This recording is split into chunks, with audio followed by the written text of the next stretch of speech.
the game plan? We made a mistake. You, my friend, have sacked yourself. I tried to back you. I tried to see what the process was. Everything's all over the place. Lindelof at left back. What are we doing? 3-0 to Manchester City. Ten Hag, you are done, mate.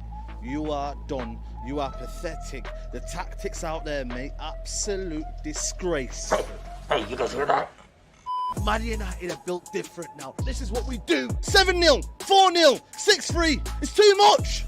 Ten Hag, this is what he does. In-game tactics, masterclass, man. Absolutely disgraceful tactics. Ten Hag, I told you after the Arsenal game, people, we're built different now. I'm tired, man. I'm sick and tired of this, man. Oh my God, I am absolutely over the moon. Did he play well? Did he not play well? Rashford again. Rashford again on form, on fire. You know what, Rashford, yeah? You are one of the most average players I've ever seen in football. Ah, what a wonderful day today. Remember when Ten Hag said eras come to an end? You see Liverpool now? You see Man City crumbling? Ten Hag was ahead of the curve. Interesting. Interesting. Interested. Interested. That might be one of the fucking greatest intros we've had. You know what? You know when they talk about the duality of man, when a man does one thing and then he does the complete opposite. This is the duality of SAEED TV. That is, if you wanted an indication of what SAEED is all about, that is that video right there. The same thing you said 6 months ago, he'll be saying the opposite. Crazy. SAEED don't know about no fences. Yeah, he's just either there or he's there. There's no. There's no fences when it comes to brother SAEED, man. The way he says interesting. I remember what I said. He said I can't remember what I said that.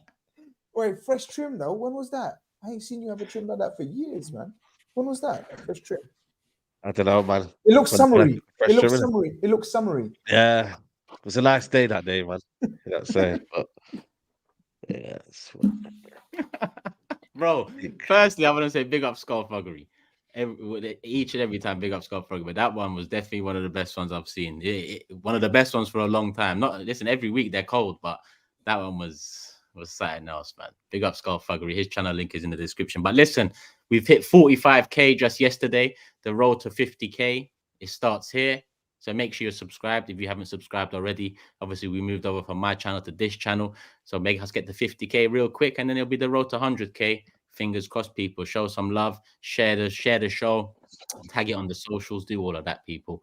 And we'll reshare it as well. Twitter, Instagram, TikTok, Twitch, at The Big Six Show. Every single platform the same, at The Big Six Show, as it's spelled on the screen. You can see right there. But yeah, we move. We still got a show to do tonight, 3.2k. It's going to be a good one. A couple interesting results to talk about, to say the least. And a few not so interesting, but you know what it is already. Ballon d'Or is currently in the process too. Once we find out the winner of that, we'll talk about the winner of a few categories that are worth talking about. So let us know in the comments when that is, coming up. Obviously, we'll rely on you for the news there. We all know what we expect in the main one. We'll see if it happens. But we move. Tobes, you're smiling there. I mean, what was that about, the chat or? Just about everything. Just. You're enjoying your life right now, innit? I'm enjoying. I'm seeing the chat. The chat are getting at a certain someone who's not said a word. Who didn't get any smoke from the intro. So it's beautiful, man. It's a beautiful sight, bro. It's a beautiful sight. 7 wins. Remember the good old days 2 months back when a certain someone said 7 wins. Remember? And now you know he said 7 wins because it comes up to this period now, yeah, where the games start getting fucked. Bro. Turn around, bro. We're talking to you, brother. Turn around, yeah? I've been looking at their fixture list, yeah. It ain't a cupcake. These games ain't a cupcake. Right. Oh boy. Let's give Hugh the platform first, because obviously SAEED, the intro is No. The platform is Hugh is the guy, man. Hugh said it with his chest. The floor is yours, my brother. The floor is yours. I had a fantastic weekend. I really did, guys. I had a brilliant weekend. Spent time with the family Saturday. went to Manchester Sunday. 3 correct scores, by the way, in the predictions league. You know, Oh, calm down. You don't. No I one was needs to on know 0 that. before this weekend, and your boy came through with 3. So we're not down and out just yet. Then, on the preview show, I said to you guys, I was like, I just believe we are so superior to them in every sense of the word. I mean that not just on the pitch. I mean infrastructure of the football club, facilities, and then you come on to the on the pitch stuff. Even our fans yesterday, you had 2,000 City fans out singing 75,000 odd Reds, and I think SAEED will agree with me on that. It's fucking true. The place was an absolute graveyard yesterday. But as far as the game goes, I said kick them from pillar to post. I said school them. And yesterday, Pep Guardiola turned up to Old Trafford and said, welcome to Pep Guardiola's School of Football. Today, we're going to give you a lesson on how to play the game, Eric Ten Hag. So I want you to place 11 red cones on the pitch, and we're going to play around them and show you how it's done. Because that's what it was. It was 11 red cones. We took the piss for 90 minutes. I said I want people to leave the Stretford end in the 70th minute, but I had to wait till about the 75th, which was a bit annoying. But they still all fucked off nice and early. We went there and just took the piss, mate. We really did. I don't think United laid a glove on us as far as I was concerned. You had Jack Grealish playing out of his skin. I want to give Jack Grealish the props, and I think you guys, if you watch the game, you'll agree. Absolutely class. Foden, that Manchester pride, that blue Manchester pride, everywhere, bossed it all over the pitch. And then Erling Haaland, the Stretford end, they were singing Keno, there's only one Keno, something like that, try and get in Haaland's head. The fucker went and dunked 2 and an assist on you. Do you know what I mean? How much more embarrassment do you want? You want to laugh. You want to laugh at a guy because his dad got his ACL snapped. At least wait till after the game. Don't wait till he's dunked 2 and an assist on you. And don't forget the hat-trick last season either. We are absolutely clear of them. That place is a graveyard. It's misery. Steve's not lying. I tell you, I've been there the last 2 years in a row. The roof leaks. The place does stink of piss. It's an absolute joke. It really, really is. Yesterday, we bossed them. We really did. And I couldn't be happier. Unbelievable performance, lads. Really was. I met SAEED after as well. And I see the little video. I don't know, was it the rain? Maybe I'll give him the benefit of the doubt. Maybe it was the rain, but he looked like he was tearing up a bit. It was a rough day. It was a rough day, SAEED. SAEED, you've seen better, but you've seen worse as well, to be honest. So, Yeah. Just another one in the catalogue, innit? You know what I mean? And I think it's too much for me, man. You know what I mean? People see my reaction. I just think this is enough now, man. I can't take this anymore, man. This is a derby, man. This means a lot around here, man. You know what I'm saying? And it's just another training ground, man. I can't really put much more words into it. It was literally a training ground. Like, City didn't even play well. I'm not even like, I know Hughie said City were good and whatnot, but I don't think City, that was their best City. You know what I mean? The first half, yeah, we nullified them, but I feel like for me, they were just about getting started. And then the second half came in. We made one substitution and then it all fell apart. You know what I mean? And United never really had any moments. We had McTominay and then the Rashford shot, and that was it, man. City dominated from minute 1 to minute 90. Too easy, man. And this is all on Ten Hag, man. I'm sorry, man, but he's not good enough, man. You know what I mean? Tactical reasons for Varane, your best box defender, not playing, inexcusable. The one left back that you had, you know what I mean? You've got a left back crisis, yeah. But apparently Lindelof inverts better. That's bullshit, mate. Play a left back at left back. Simple as that.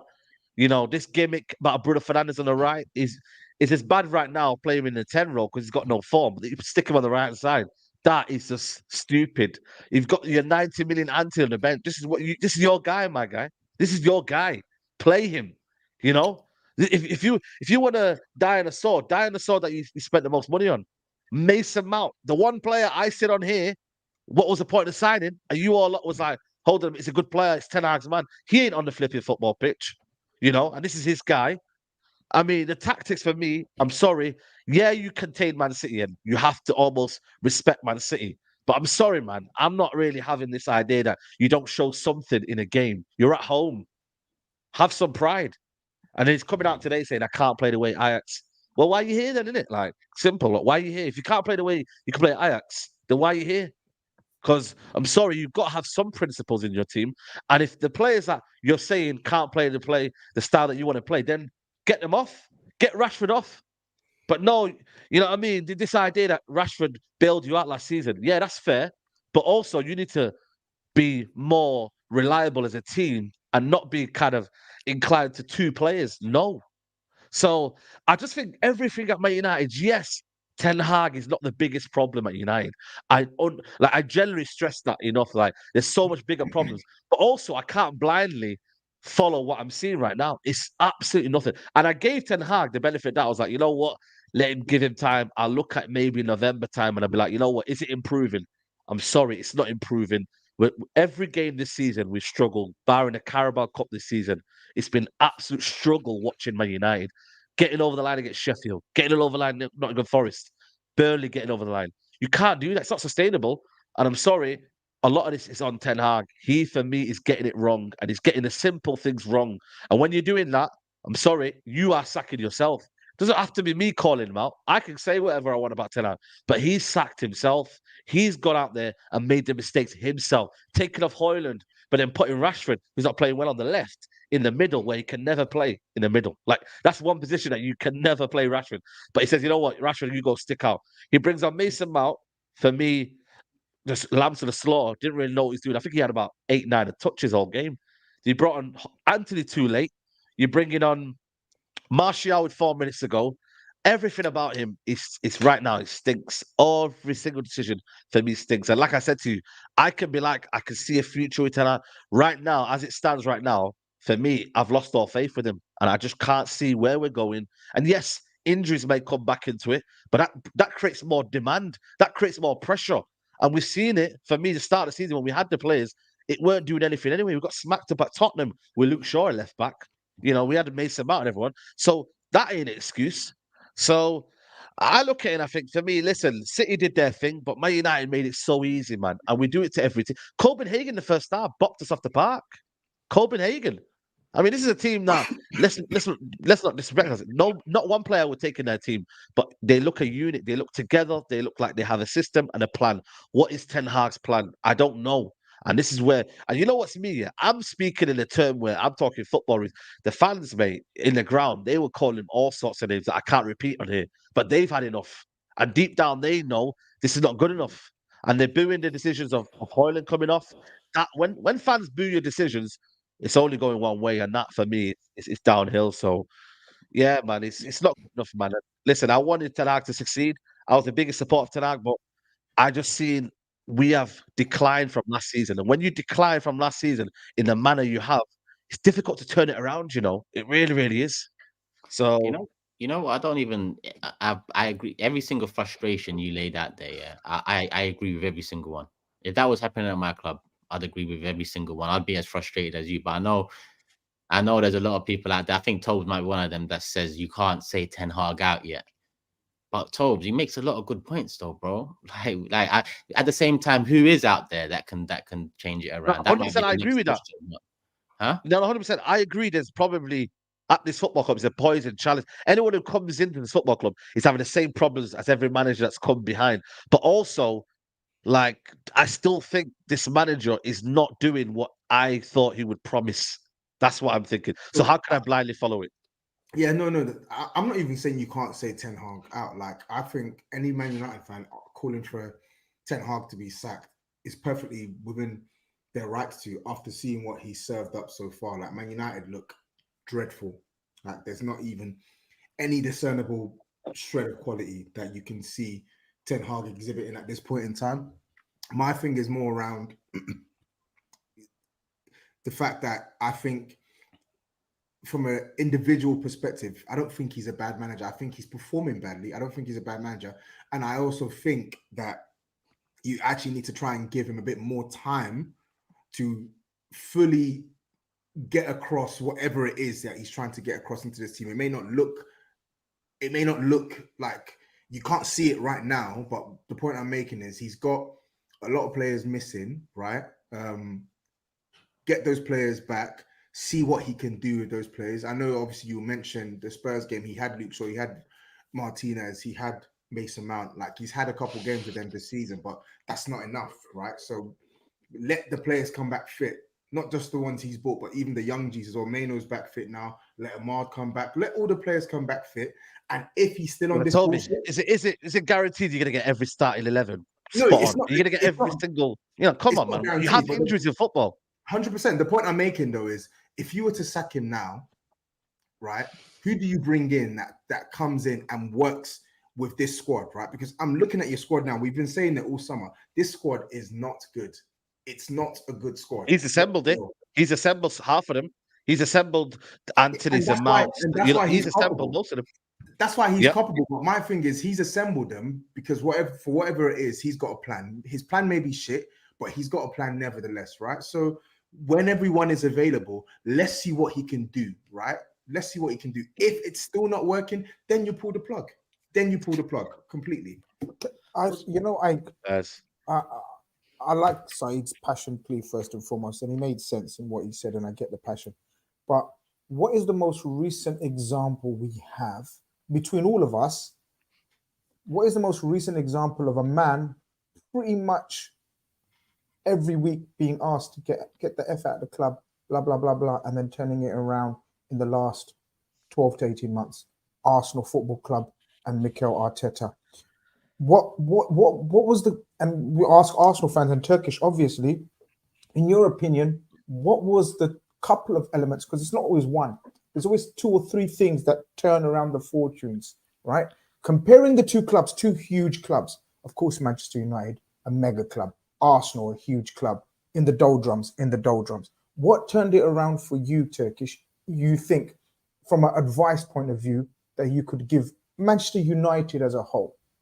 I've got my opinion, but your opinion is more valid because it's Arsenal. But number one, results are the main factor behind all of that changing. But results, and if results ain't going your way, then support from the ownership, because there was a few times that, you know, a lot of fans wanted Arteta out, questioned Arteta, and so on. So if he didn't get the support from the ownership, he wouldn't have been here this long.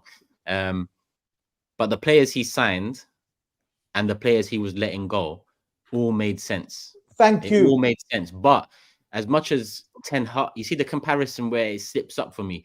Ten Hag, the player sales have more or less made sense. I think every player that has gone, you know, out the door since he's been at the club, I don't think there's been much gripes about it.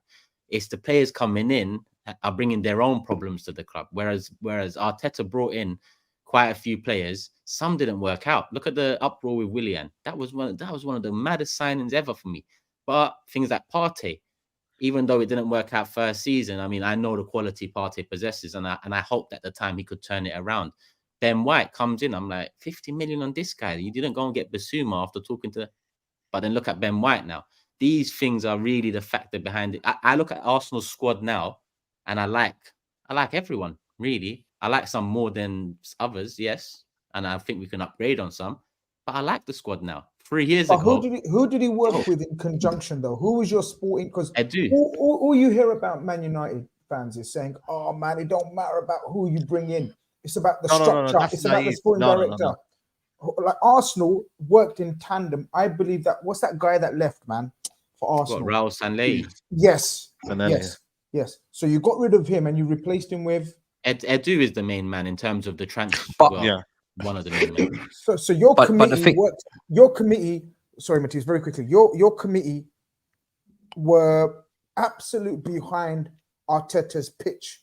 Whatever Arteta said to them, or, you know, spoke to them about, saying, look, I'll come through this. Sorry to cut you. I want you to continue, but the chat is right. Yeah, Havertz is the exception to the rule. I wasn't lying. I forgot, people. I forgot. But yeah, go on, Grizz. Okay, so structure-wise, you lot sorted out the structure, because I know you guys had a big structural change as well behind the scenes. Your ownership had issues. You got, you know, that was resolved. The sporting director and your coach, you brought in a young coach and you believed in him. And I believe he was in a worse state at one stage than Erik Ten Hag. I don't know what you guys think. I think Arsenal finished 8th twice, innit? Was it 8th twice? So would we say? But that's my point. Would we say it was in a worse situation? Would we say it was in a more perilous situation than Ten Hag? I don't know. Debatable. It's up for debate. It's up for debate. I also But believe that if you look at Arteta could have easily been sacked. You know, Arteta easily could have been sacked. But the I know point being, all but the this point, revisionism. but it's not revisionism, but it's facts in our face. Because I could give you the Liverpool version as well, how we turned it around. And I don't know if Chelsea are going to turn it around or Spurs as well. But you have to believe in a manager, and if you believe he's the one, then you've got to back him unequivocally. Also, I don't expectations. think. Though. I If don't you think. believe, but I Arteta's don't- a novice, though. very We all quickly, know that Arteta I was a agree. novice. No Expectations of Ten Hag are greater. They're greater. Because of the size of your Yes club. or no? The size That's of your a fair club, point. I agree. No, because the size of the club. But the No, but it's not about project, size. It's a manager as well. Manager to manager. I tell you why it's Better different. I tell you why it's different. Arsenal had been in the doldrums longer, Saeed. Arsenal are coming off how many years, Turkish? what league? Yeah, you know, league This success. this year will be competing. 20th season. if we Right. don't So win. you guys are what, 10 years, Saeed? They're coming off 20 years. So they've gone through the different types of managers, yeah, that you guys are trying to go through now. Then they thought, fuck it, bring in a young novice and just believe. Maybe it's time to you guys to bring in someone young and forget the name Man United and start from scratch. Because to me, it looks like a gutting out job. The only time I not shit myself, but being concerned, and you know this because I said to you bare times we were on your show, I said, you know, when you guys got Ralph Ragnick, I said, oh, maybe they've got. That was the only time I thought, you know what? Fuck, I think they know what they're doing. And you know what? They didn't. They gave him the wrong job, the wrong credentials, and no power. And they sacked him. And after that, and before that, never been a problem. You guys are in serious trouble. I know we're going to go on to another club that's in serious trouble, or seemingly, but you guys is shocking the state of the whole club. No, this is where. Go on, are you speaking? But I feel like the thing is, I agree with. The thing is for me, right, is the recruitment, because as Turkish was saying with the recruitment for Arteta and Edu, Ten Hag's chosen to go in alone. He's chosen to be orchestrating. He wants to run it himself, right? And he's getting a lot of it wrong. And also it's the atmosphere as well. I think Arsenal, they started off on a very bad note, finishing in 8th, but then they gradually got it better, obviously going to 5th and then going into what they went into last season. But Arteta was always talking about the culture of the club. The culture of the club needs a reset. You know, I need to bring in, you know, better characters, bring the average age of the team down. Manchester United have not done that. They've brought in Casemiro. They've brought in Varane. He's made Bruno Fernandes the captain. He's made Harry Maguire. Harry Maguire was the captain previously, but now he's gone with Bruno. Bruno's attitude stinks. Rashford is not being treated in any way, shape, or form fairly in comparison to other players in the squad, where he's allowed to almost take the piss at this point. And he says before this match he's going to start him every single game regardless. What kind of precedent is that to set if you're trying to build something long term? Like, he's not doing things that make me think that he's going to be at Man United long term. He's also said he's ditched his philosophy. Arteta never once came out at Arsenal and said, I'm going to ditch my way of playing. Never. It never happened. He said, okay, we might not be doing it right now. We might not have the players, Aubameyang, Lacazette, but he never came out and said, I am not going to play this way that I've been brought into play because of the playing style. Because of the playing group, how can you complain that the playing group is not ready to play the way you want to play when you assembled half of it? When you spent the amount of money you wanted to spend, you've decided to give these people important roles like Rashford and Bruno, and now you're complaining, and now you're saying that, oh, I can't play it a certain way because of these guys. Doesn't make any sense. So for me, I don't know, man. I don't think Ten Hag is doing things that make me think he's going to be there long term. He's a little bit scattergun right now. I don't think he really knows what type. And final point, Tobes, the style that he's trying to put out there, is that going to take any team of Manchester United's level back to the top? When was the last time we saw a team playing the way that Ten Hag wants to play and competing at the top end consistently? Not consistency. It happens like fleeting, right? But I think with Conte, with probably him, the last time for Chelsea.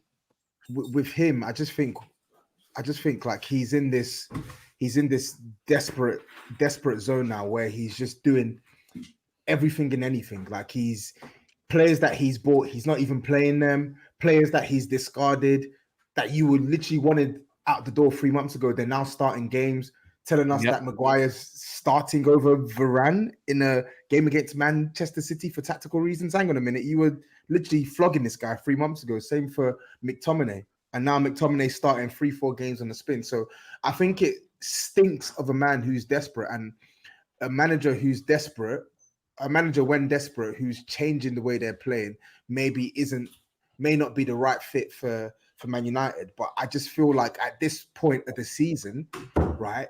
At this point in the season with the players injured, I just feel like it may make sense for Man United to at least see if he's capable of turning it around. If it gets to the point where it's completely untenable, SAEED, like if he continues losing games and we get to the Christmas period and Man United are bottom half of the table, negative goal difference, etc., then it's a different discussion, because then your position is untenable.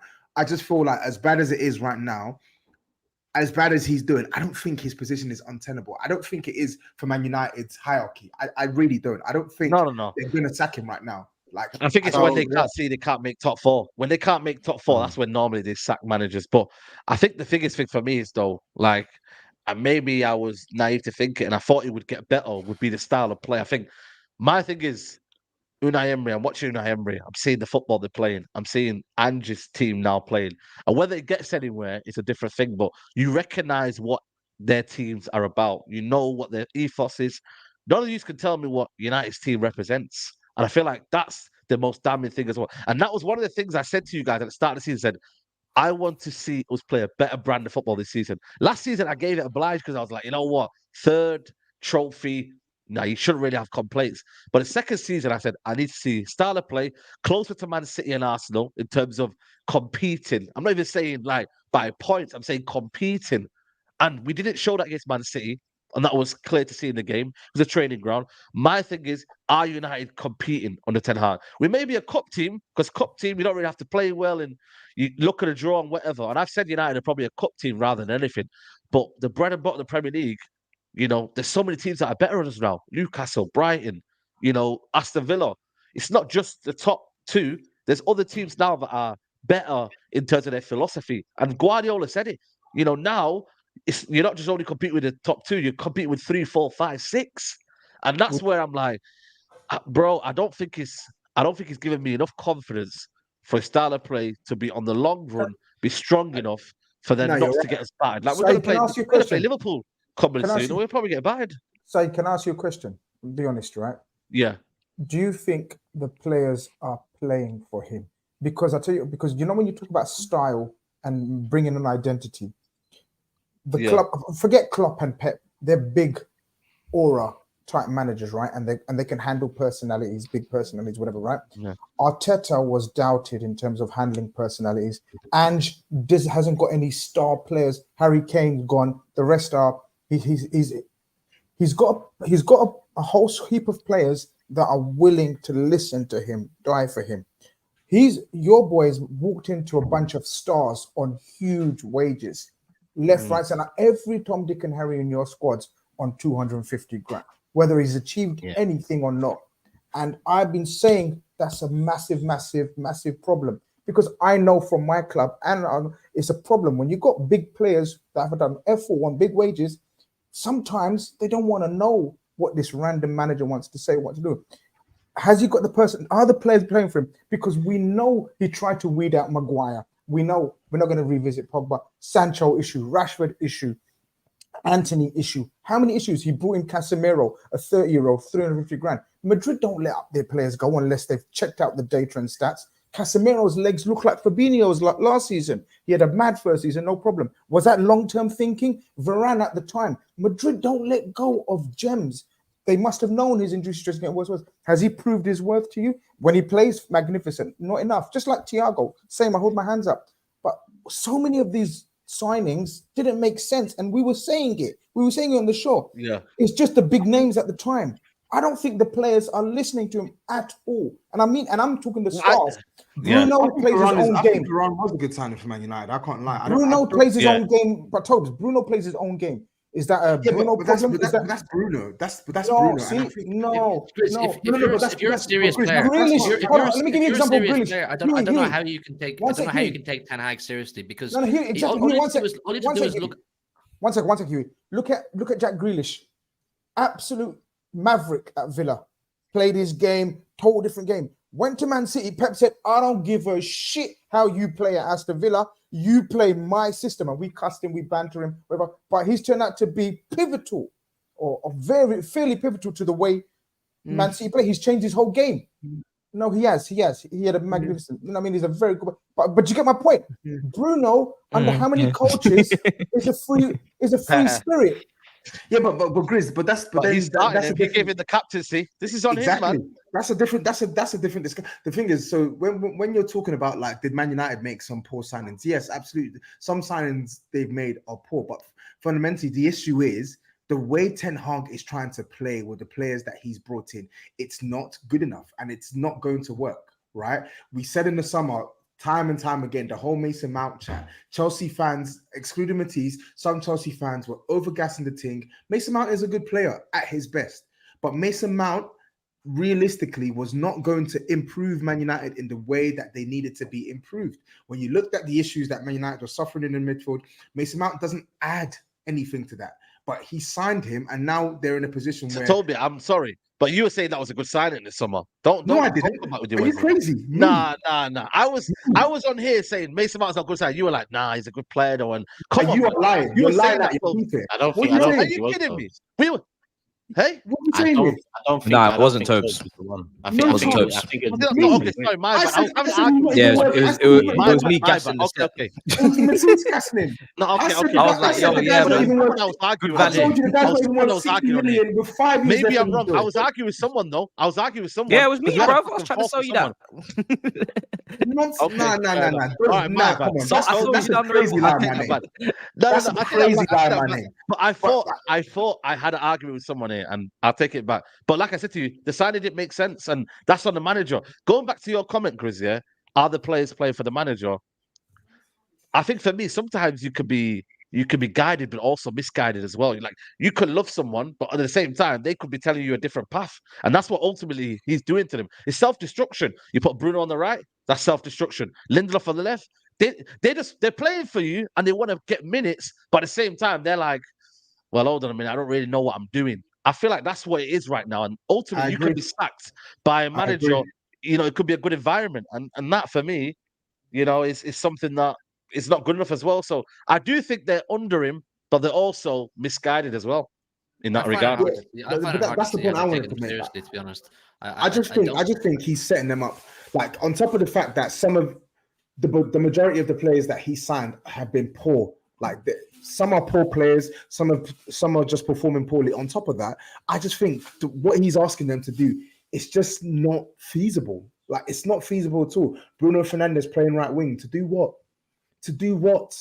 Right? Marcus Rashford through the middle early on in the season. How many times have we come here and discussed this guy's not good through the middle? Lindelof, who's not even strong at centre back, you're putting him at left back when you got a left back on the bench. Right? McTominay, who you deemed not good enough to receive the ball from your centre backs and build play and defend and be a defensive force for you, you're now putting him in the 6, and you're taking off the guy that you brought in on deadline day to play as your 6. I think as Man United players, they're bad. Man United have got some bad players. They really have. They got some good players, but they've got some really, really bad players. They got some really, really unreliable players who are meant to be good. And then on top of that, when you add in the fact that they got a good coach who is just managing this team so badly right now, it's going to make for the disaster that you've got here. And then when you add in the Gary Neville point on the Glazers and all that shit, like, I hate that he draws for that all the time, but there is an element of truth in the sense where, like, ultimately you have a football structure who just allows a manager to just do whatever he wants, buy whatever players he wants, even if the players clearly not good enough to justify the price that you're willing to put down, you buy them anyway. It's a complete mess. It's a complete mess right now. Hugh, what was you gonna say? Because you started saying something about it's cool, man. The moment's gone. It's grand. Well, are you gonna rip him?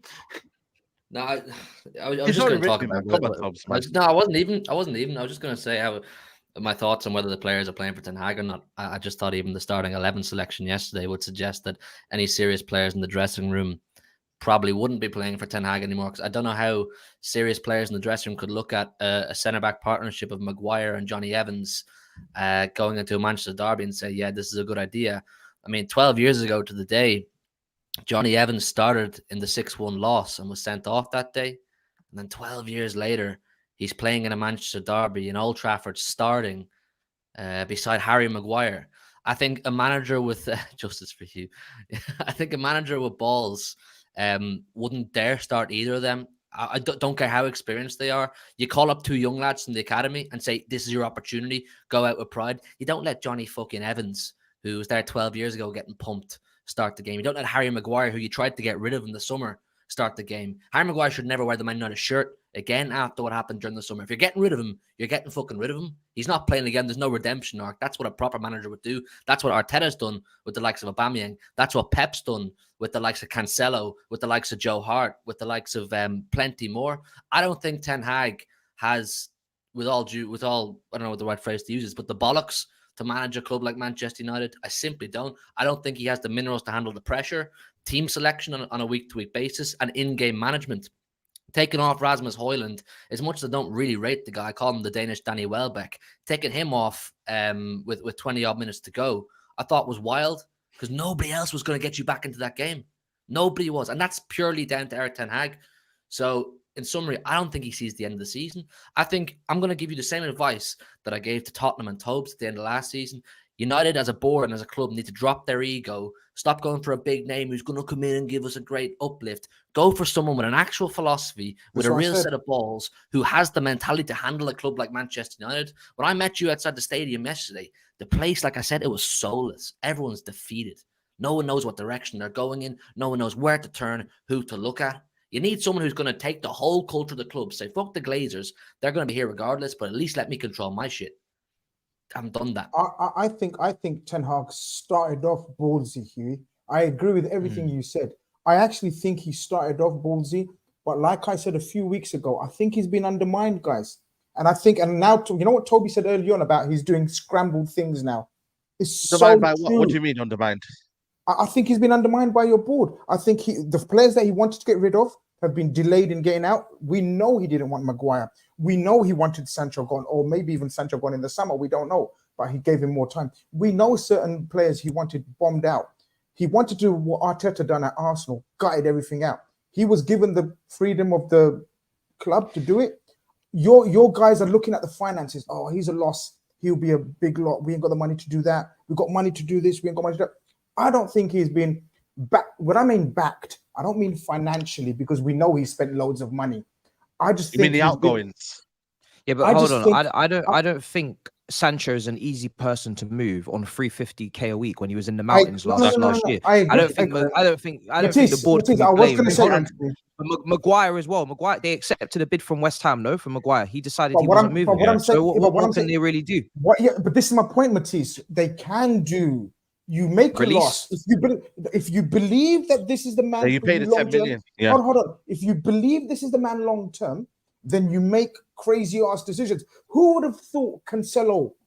Cancelo had an amazing season. Have we forgotten Cancelo's season? Yeah, but bro, his stocks are much higher. But he was willing to leave. He's a top player. But my point being, we could talk about Arsenal's. The Aubameyang at the time was mad. Like Aubameyang, club captain on huge wages. When you have to make big decisions, this is what I mean. It's not only the coach making big decisions. The board have to make big decisions. And we know their board is incapable, or have shown to be incapable of making big, and I mean big decisions. They had to make big decisions. Yeah, no, 100%. But then if you die by a sword, then you don't play these players that you were originally willing to sell. So that's why I don't get the situation where you're talking about. I get it, you wanted them to go, but then again, I'm like, you know what I mean? Like, do you really have to play that player there? Can we not play a balanced team? Like, there's certain decisions. I'm like, McTominay scores one goal and all of a sudden he's back in the team. Like, still decisions he's making himself. Your biggest signing you bought is on a bench. He's become scrambled. I agree with you. But this is what I mean. He started off well. He had a direction. He had a plan. I think he has been overruled. He's lost it. He's lost it. I think he has been overruled. Call it what you want. And I don't think the players. And I'm talking about the big boys, the top boys that run your team.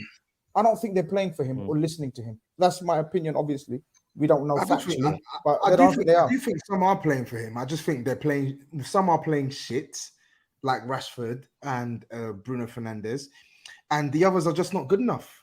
Let's be real. And even Bruno Fernandes himself, we called it. Matisse literally, I remember someone mentioned Bruno in a super chat, something like that, and Matisse said it, and every single person agreed on Friday. This guy ain't gonna do shit, or Thursday, whenever it was. This guy is categorically not going to do F4 in this game. So there are players that are letting him down, but there are guys that are just not good enough. McTominay is not good enough. He's not good enough. Anthony's crap, and he came on just kicking people, right? Rashford as well is washed. Terrible. Ericsson right now is washed. Like, it works when you're playing a low block team and you bring him off the bench. But like, come on, man. He's against Man City playing in a double pivot. I said last season to SAEED, this guy's not a CM. I'm sorry, he's not. Don't care how good he is in spells for United. He's not a CM. So, as I said, it's mad that he's probably the most technical midfielder that we've got. You know what I mean? That's crazy. A guy who you're saying is fitting. He's the most technical, secure midfielder we've got, and that tells you everything you need to know. That's scary. Is that not scary to you? No, it is scary. It is scary, but this is what he's morphed. This is his team. This is what he wants to do is on the football pitch. You can play technical players, and you can keep the ball if you want to, but he's choosing not to do it because he's let go of his principles, and he said he can't play the Ajax way for some reason. I don't know, man. Was Amrabat? Can I just say before we wrap up this segment, finish on a bit of a positive note? I want to say one more time. Yeah, talk about Man City, man. I want to give some props to City, man. We spent the best part of half an hour diving into the issues of Manchester United, and I'm all for that. But listen, yesterday was one of the best performances I've seen this season, if not the best performance from Manchester City. So I just want to give it its props and finish the segment on that.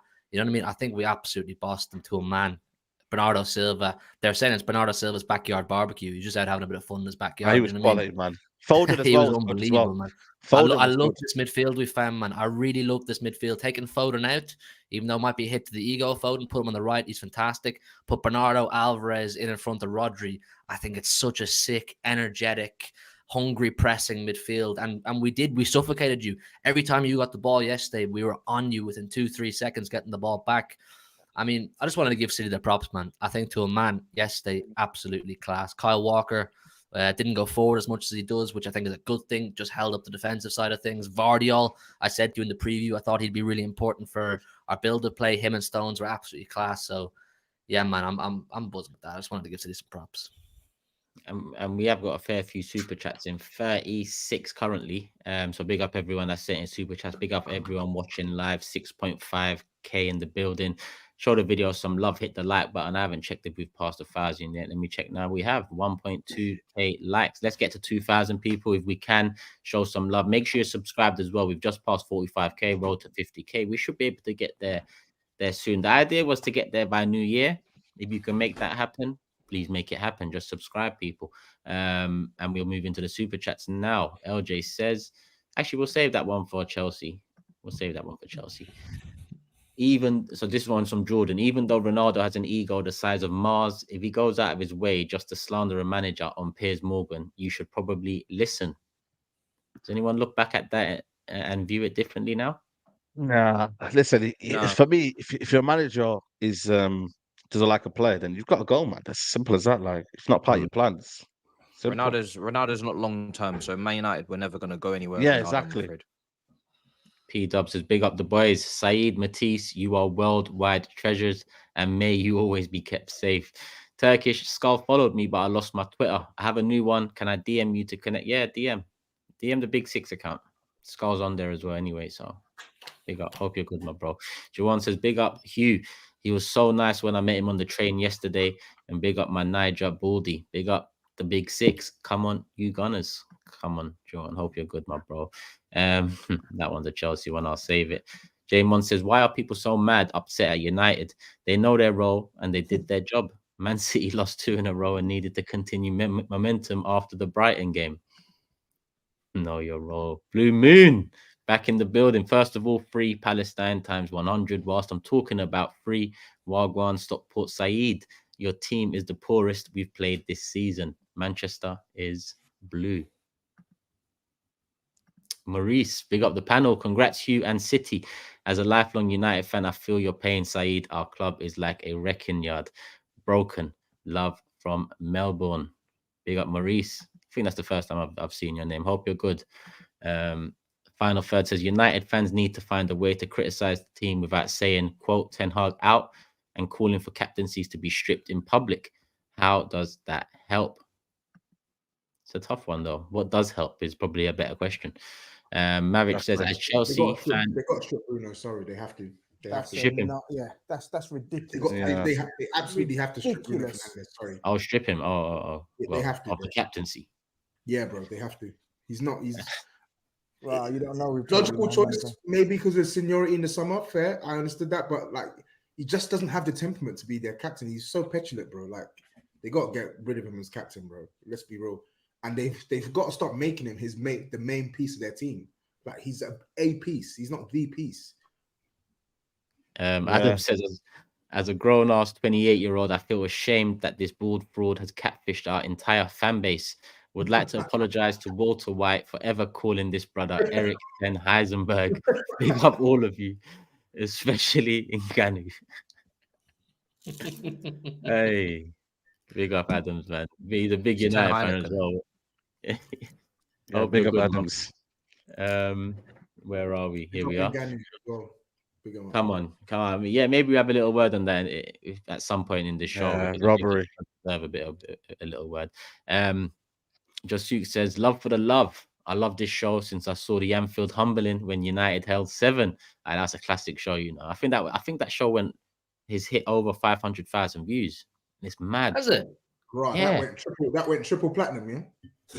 Yeah. Oh, listen, that one was a hood classic. I can't even lie.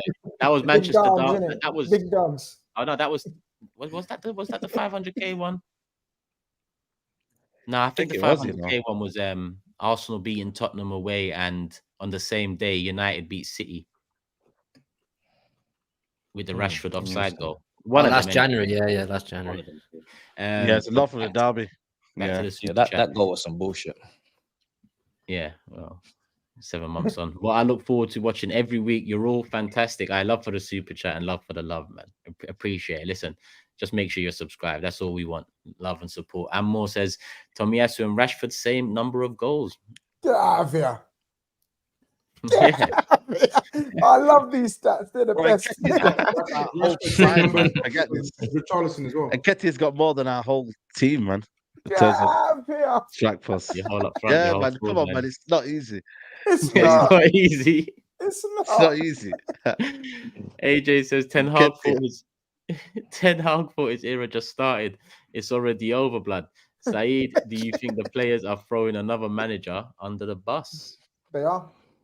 They Essentially. absolutely No, are. time will tell, man. Time will tell, man. That's why Time you will need tell. to turf all of them. You need to turf all of them. I'm telling you now, they won't let a manager succeed there. They're cancerous. Some of those players are nasty. Nasty and the big wages, man. Get them out. Big Ben says Easier said than done, bro. That's for me and you to say. No, it's not. Big clubs make big calls. I can give you a list of. Do you want to be our director of football, Grizz? I can give you. Do you want to be our big, director of mighty- football, Grizz? Listen, Real Madrid, Easier said Arsenal, than done. all these Definitely big fuck off clubs can do these things, man. They do them. Nah, Man, They don't have the United- money, Grizz. They don't have the money. They don't have money.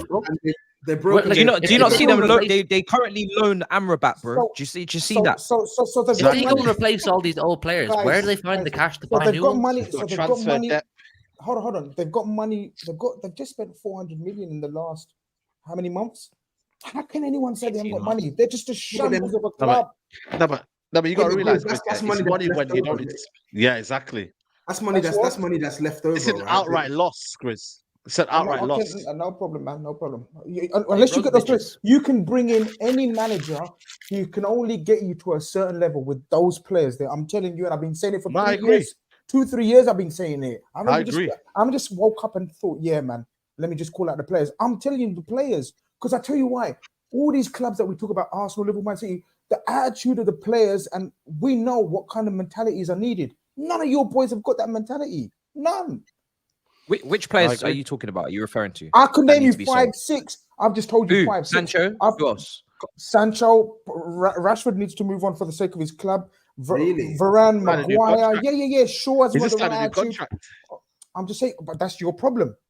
All of these Yeah, players, and that's none of them, the issue. there's splits in the camp. If you look all played team sports, we've all played.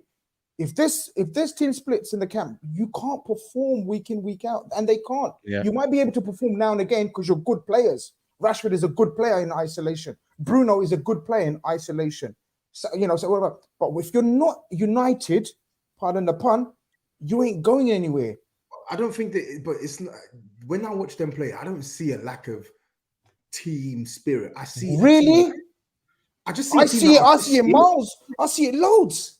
It's not, but Grizz, team spirit is fair enough. I'm not saying that it's not. Bro, no team gets brack up 7-6, 4-5. If you got team spirit, you keep going. They give up, right? That's a mentality issue. Fair. That's my point. But at the root of it, it's player quality. Like, yeah, exactly. Are we saying the player? Are we really doing this player quality thing? Are we saying the player quality at Man United is equivalent of their position in the table and the losses that they incur? Like 7-6-5, they get whipped. Come on, man! It's not a quality thing, man. It's an attitude mentality. Because it's a mixture, you could man. argue like it's a mix. I'm not saying it's a mixture. Yeah, it's a mixture. The quality is there, bro. When I'm seeing McTominay play in a flip, forget about even playing 6. When I'm seeing McTominay start games against Man City, something is not right, bro. Something ain't right, bro. Yep. And when you look at teams like Brighton and Aston Villa now, and all you can argue they have a better striker, Villa, than United do. A better winger, maybe even in Diaby, especially this season.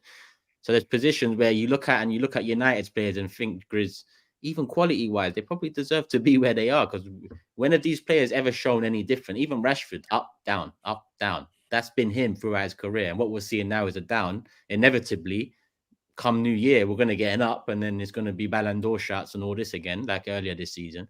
And then, you know, it all turns around. But listen, back to the Super Chats. We've got a fair few. Big Ben says, thanks to all of you in the panel for standing up for Palestine.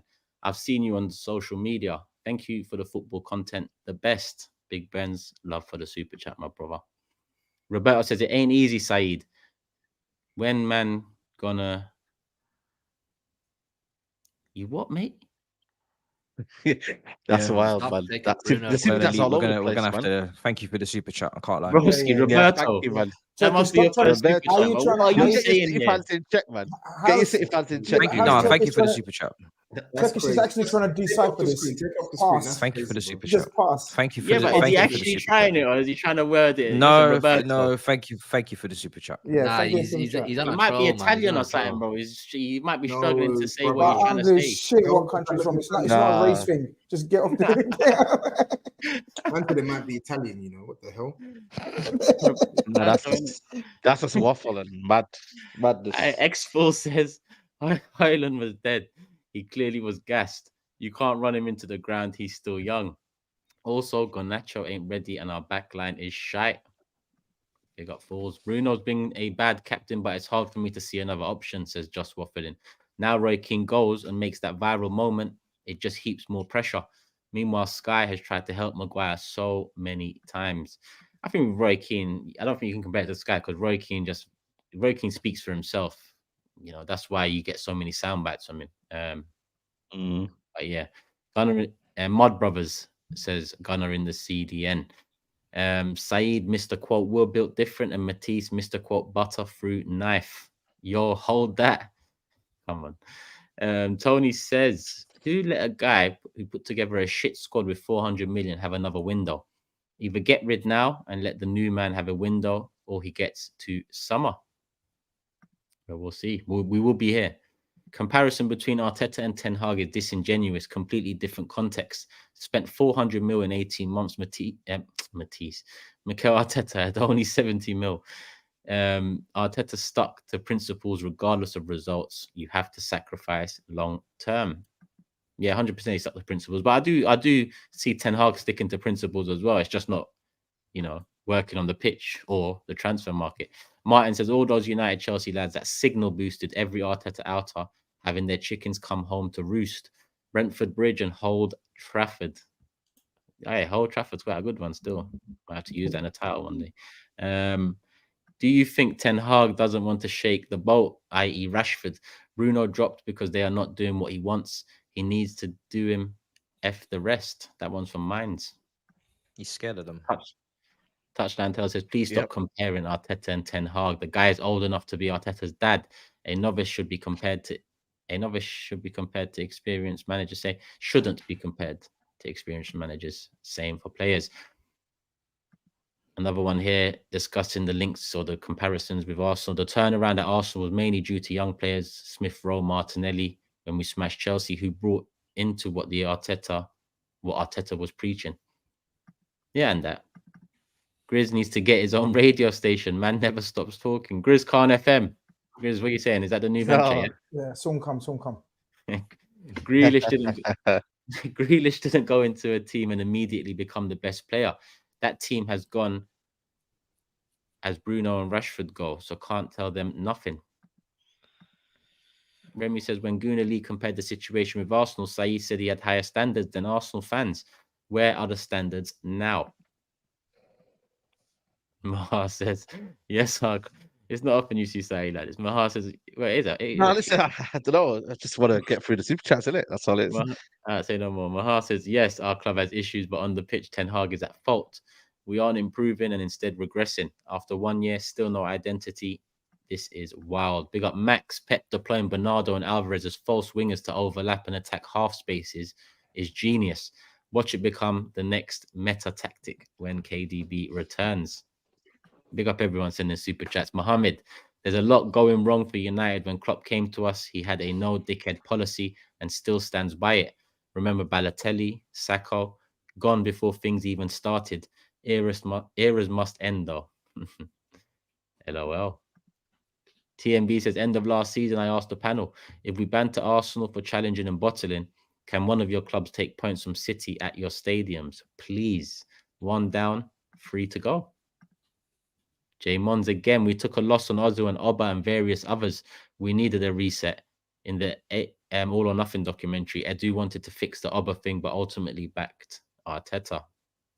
100%. Again, Max Doku, Gavardio, Haaland, Alvarez, Foden, Diaz, Nunes, Rodri. They've all got 8+ years left in them. We quietly rejuvenated our team and only got better. Here to stay. Yeah, the players are young. But hopefully Pep's not here to stay for too much longer. X4 says, Man United are so massive that when City win, all the media outlets are all on how bad United was, even this panel. HW says, Rodri's... HW says, Rodri's going to go down as one of the best ever number 6s for me when he's done. He's 27 and look what he can do. Left foot, right foot, short pass, long pass, first time. Clear of Fernandinho and anyone else. Here. O'Malley, Ten Hag told everyone he wants to make United the best transitional based team in the world at the beginning of the season. Why are people surprised now? The results. CB says Ten Hag has been backed every step. CR7 club legend ousted by an absolute fraud in his first season. De Gea treatment disgraceful. And when I say results, I mean it's nothing mad to lose to City, but it is when you're considering his 5 losses in the first 10 games, when you consider they just scraped 3 points in their first 3 Champions League games, the money spent, all of that, it's mad. Massam says it should have been 8-0. Lucky United. On United's captain, his IQ is lower than his shirt number. El Rata, perfect captain for United. A few more here. Sen says, United fan here, currently at the gym, and thinking about this club is making me work out. Hella, I'm stressed. Well, that's a good thing out of a bad thing. Keep it up. Aaron says, if Ten Hag is ruthless in the near future, he might have to deal with Rashi like Arteta did with Oba. Very similar situations. Even when Ten Hag speaks in interviews, I don't get him. Arteta always spoke well. That tactic line was jokes. Eastside says, shout out to all of you, especially my big bro Tobes. Come on. Big up Skull says, Nami. United intro epic. But I'm sorry, if Matisse doesn't get one today, then we need something similar to a PGMOL apology. Scandalous decision. Oh, I will be there. I will be there. Be there, please. It's coming. Because, it's coming. You know, be there, there please. will be a statement. I will have a statement. I don't lie. I don't lie. When I say there's not, like, I don't lie. Like, I'm telling the people there's nothing for Matisse. Skull, listen, Skull, you're here, so please speak for yourself in the chat. Like I'm out here. Wow, Toby, what are we doing about this? If the show ends, all right, fair enough. But We need to Toby, take I this don't see to- it. We need to take this to tribunal. No, I'm dealing with the matter. That's Say no crazy. more. Yeah, man, GRIZZ, man, we need We've been your strong 3 lawyers years to get in the involved, top, man. and there's no intro. No. We need Hughie's lawyers to get involved. We Oh, need yeah, these- yeah, Hughie's lawyers. yeah. Who you Man, got? Who them. you got in the Carabao Cup, Matisse? Blackburn at home. Or Bridge? Yeah.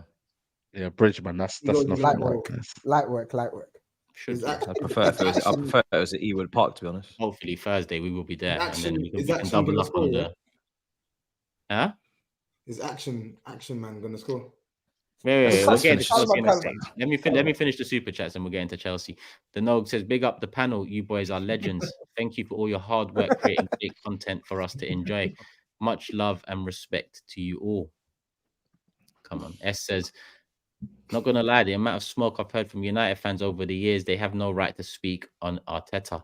I dare United fans mention Ten Hag without comparing him with Mikel. And more than you can believe." you know what? I'm not even gonna say anything, man. But Says I don't know what you SAEED. guys have done. I'm just saying, like, I don't know why they're trying to threaten me. Like, bro, you've not won anything. Relax. Bro, do Won you an know FA we've gone Cup, through like that's all. 20, we've gone through like 35 super chats. Why is it the Arsenal one that gets you to talk? No, I'm just saying, like, man said, Why do you talk don't about dare none of the talk other about ones? Arsenal. No, I just don't get it. Don't dare talk about Arsenal, bro. There's nothing to talk about. Win the league and then we'll chat. Calm. Say no more. More than you believe. SAEED, are you still experimenting? You know, answer that one. Oh, it's not Arsenal related. Man United fans have the cheek to try and get Bruno into all of the combined 11s. He always goes missing. Not SAEED though. No, Love that. not me. Here we are. Love that new Chelsea chant. Help me. Use it on the next watch along instead of yelling no. Big up the big six. On that note, we move on to the next quite interesting result of the weekend. And before we do pass it over to my good friend Matisse, hit the like button. Make sure you're subscribed. Show the video some love. Manscaped are the sponsor. 20% off TB620. Matisse, over to you, my brother. Short but sweet. Big up the sponsors. Big up the people. Big up you. Play the thing then. What do you mean clear the thing? No, play it. Play the video, bro. Bro, there's no video.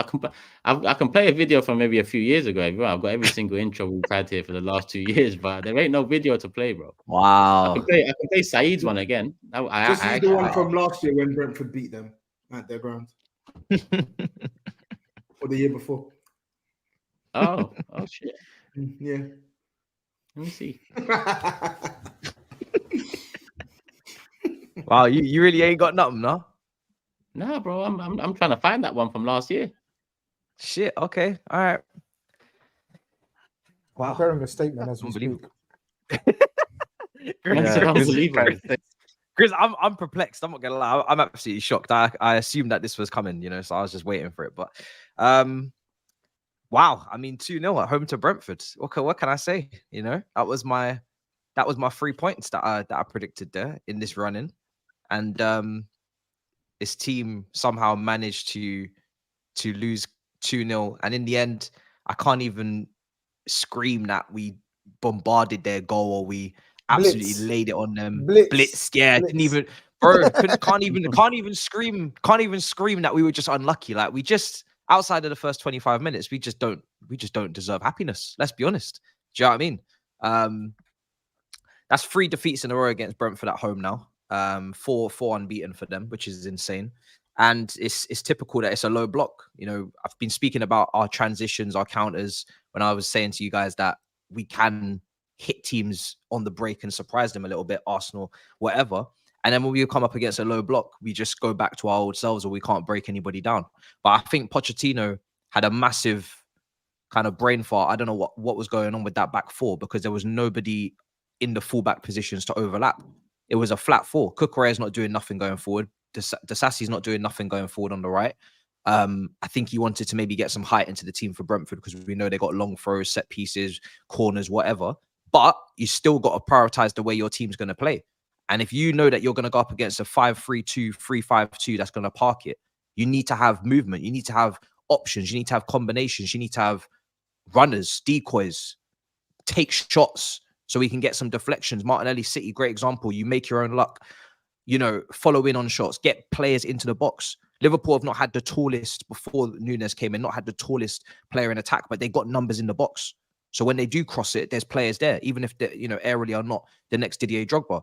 It's just so frustrating to just see the way that we set up and just know that we did not give ourselves the best chance to win that at all. And then on top of this, I don't get Gallagher's position either. Gallagher was playing like left side of the two when against Fulham and Burnley, he's played right side and he's been given a bit of width when the winger tucks in. Usually Palmer, this time it was Madueke. So what we had was a situation of two left footers on the right in Palmer and Madueke cutting in, and two right footers on the left in Gallagher and Sterling cutting in, and there's no width. The only width is Cucurella, and this guy can't cross. So Jackson's box movement was abysmal. This guy, listen, I stick by him, you know what I mean, because it's his first season and whatnot. But we really are really in a situation where this guy's got so much to learn. I mean, he's great at coming short and linking up and 1-2s with Palmer, but box movement is horrendous. Like Cucurella had better box movement than him. He got two great opportunities that he couldn't take. We know aerially he's arse, but my days, you're not getting yourself into the areas you need to get goals. So a lot of these crosses, sometimes they're shit, sometimes they may be good, sometimes they may be shit. And if they are good, he's not getting on the end of them. And if they're shit, then they're shit. So the only person I can say on that pitch, the only person I can say on that pitch that was good was again Palmer. Like, you know, he created like sitters, absolute sitters in the first 25 minutes. No one wanted to take them. He's the only person who looked like he had a shred of footballing IQ. And then the goals conceded, I mean, it's a cross, no surprise. This is what they do. Funnily enough, the centre back that we played right back to help deal with aerial threat is the one that gets done by Pinnock on the back post. Fucking laughing stock, that situation. And then the second goal is, by the time that happens, I don't even care. My head is hot. I was already cussing before the goal, after the goal, during the goal. Sanchez is there blitzing moon pie, and then, you know, Mbeumo, who we knew Mbeumo was gonna cause problems. He's their most potent attacker. He puts it in the back of the net, and it's 2-0. And now I've got, you know, a team that we're just a bus stop coming to Stamford Bridge and winning for the third time in a row against this institution. It's crazy. It's absolutely crazy, bro. So yeah, man, I'm embarrassed at this point. I'm not even like, obviously in the watch along, I'm cussing and I'm trying not to break things, but I'm actually just embarrassed. And then I'm getting transfer news again in October. It's Halloween. It's fucking scary hours, bro. I'm hearing about, we need centre back now. Centre back is coming in, strikers coming in. I'm like, bro, do we not have any shame? Do we actually not have any shame? What happened to shame? Come on, man. Even for me, this is getting a bit mad. I will enjoy the midnight transfer streams like the next person, but before it happens, it's a bit mad. I can't lie. It is a bit mad. It's a bit sickening that we're still talking about we need to bring in more. Come on, man. Come on. Even I'm tired, bruv. Signed the whole of Brazil. Signed how many players? Like, tiring, bro. Tiring. Absolutely tiring. I don't even know I don't know what to say about Chelsea that hasn't been said in the last 12 months. I'll be honest. I'm struggling to. You're 3 points behind United still. Wait, you're 3 points behind United, isn't it? I've been saying it for weeks, right? I've been saying it for weeks, and Man United fans have been getting onto me. But it is genuinely a disgrace to be behind Manchester United. If you are behind Manchester United, you are not playing very well this season. You're not having a good season. Because Manchester United, you're not street smart. Like it's bro, I'm still embarrassed to be behind Man United. I'm sorry, Man United. Look at the way they've been playing this season, and we're behind them. How is that even? You're 9 points behind Villa already. 9 points behind Villa already. Do you know what? In 5th place, you know what, bro? At least Villa are just absolutely blitzing teams at home. At least they are like worth their weight in terms of their position. To be behind Manchester United with the fixture list, it's just mad. It's just mad. One thing I will say is though, the fixtures coming up, nobody's playing low blocks. So hopefully that means that for people that think we're going to lose, for people that think we're going, no. But for people that think we're going to lose every game, I don't think we are, just because we lost to Brentford. I think once again this game was just a representation of what we always screw up on, which is low blocks. But I do think Pochettino, I don't really know what his plan was for low blocks this game. There was no plan. There was no system. There was no way of playing. It was just rely on Palmer and hope. Have you scored this season? How many goals have you scored this season? I don't know. Have you scored like the highest goals? Yes. Because I'm thinking like if you're a high scoring team, then yeah, but You've only scored really blitzed Burnley and you blitzed Luton, is it?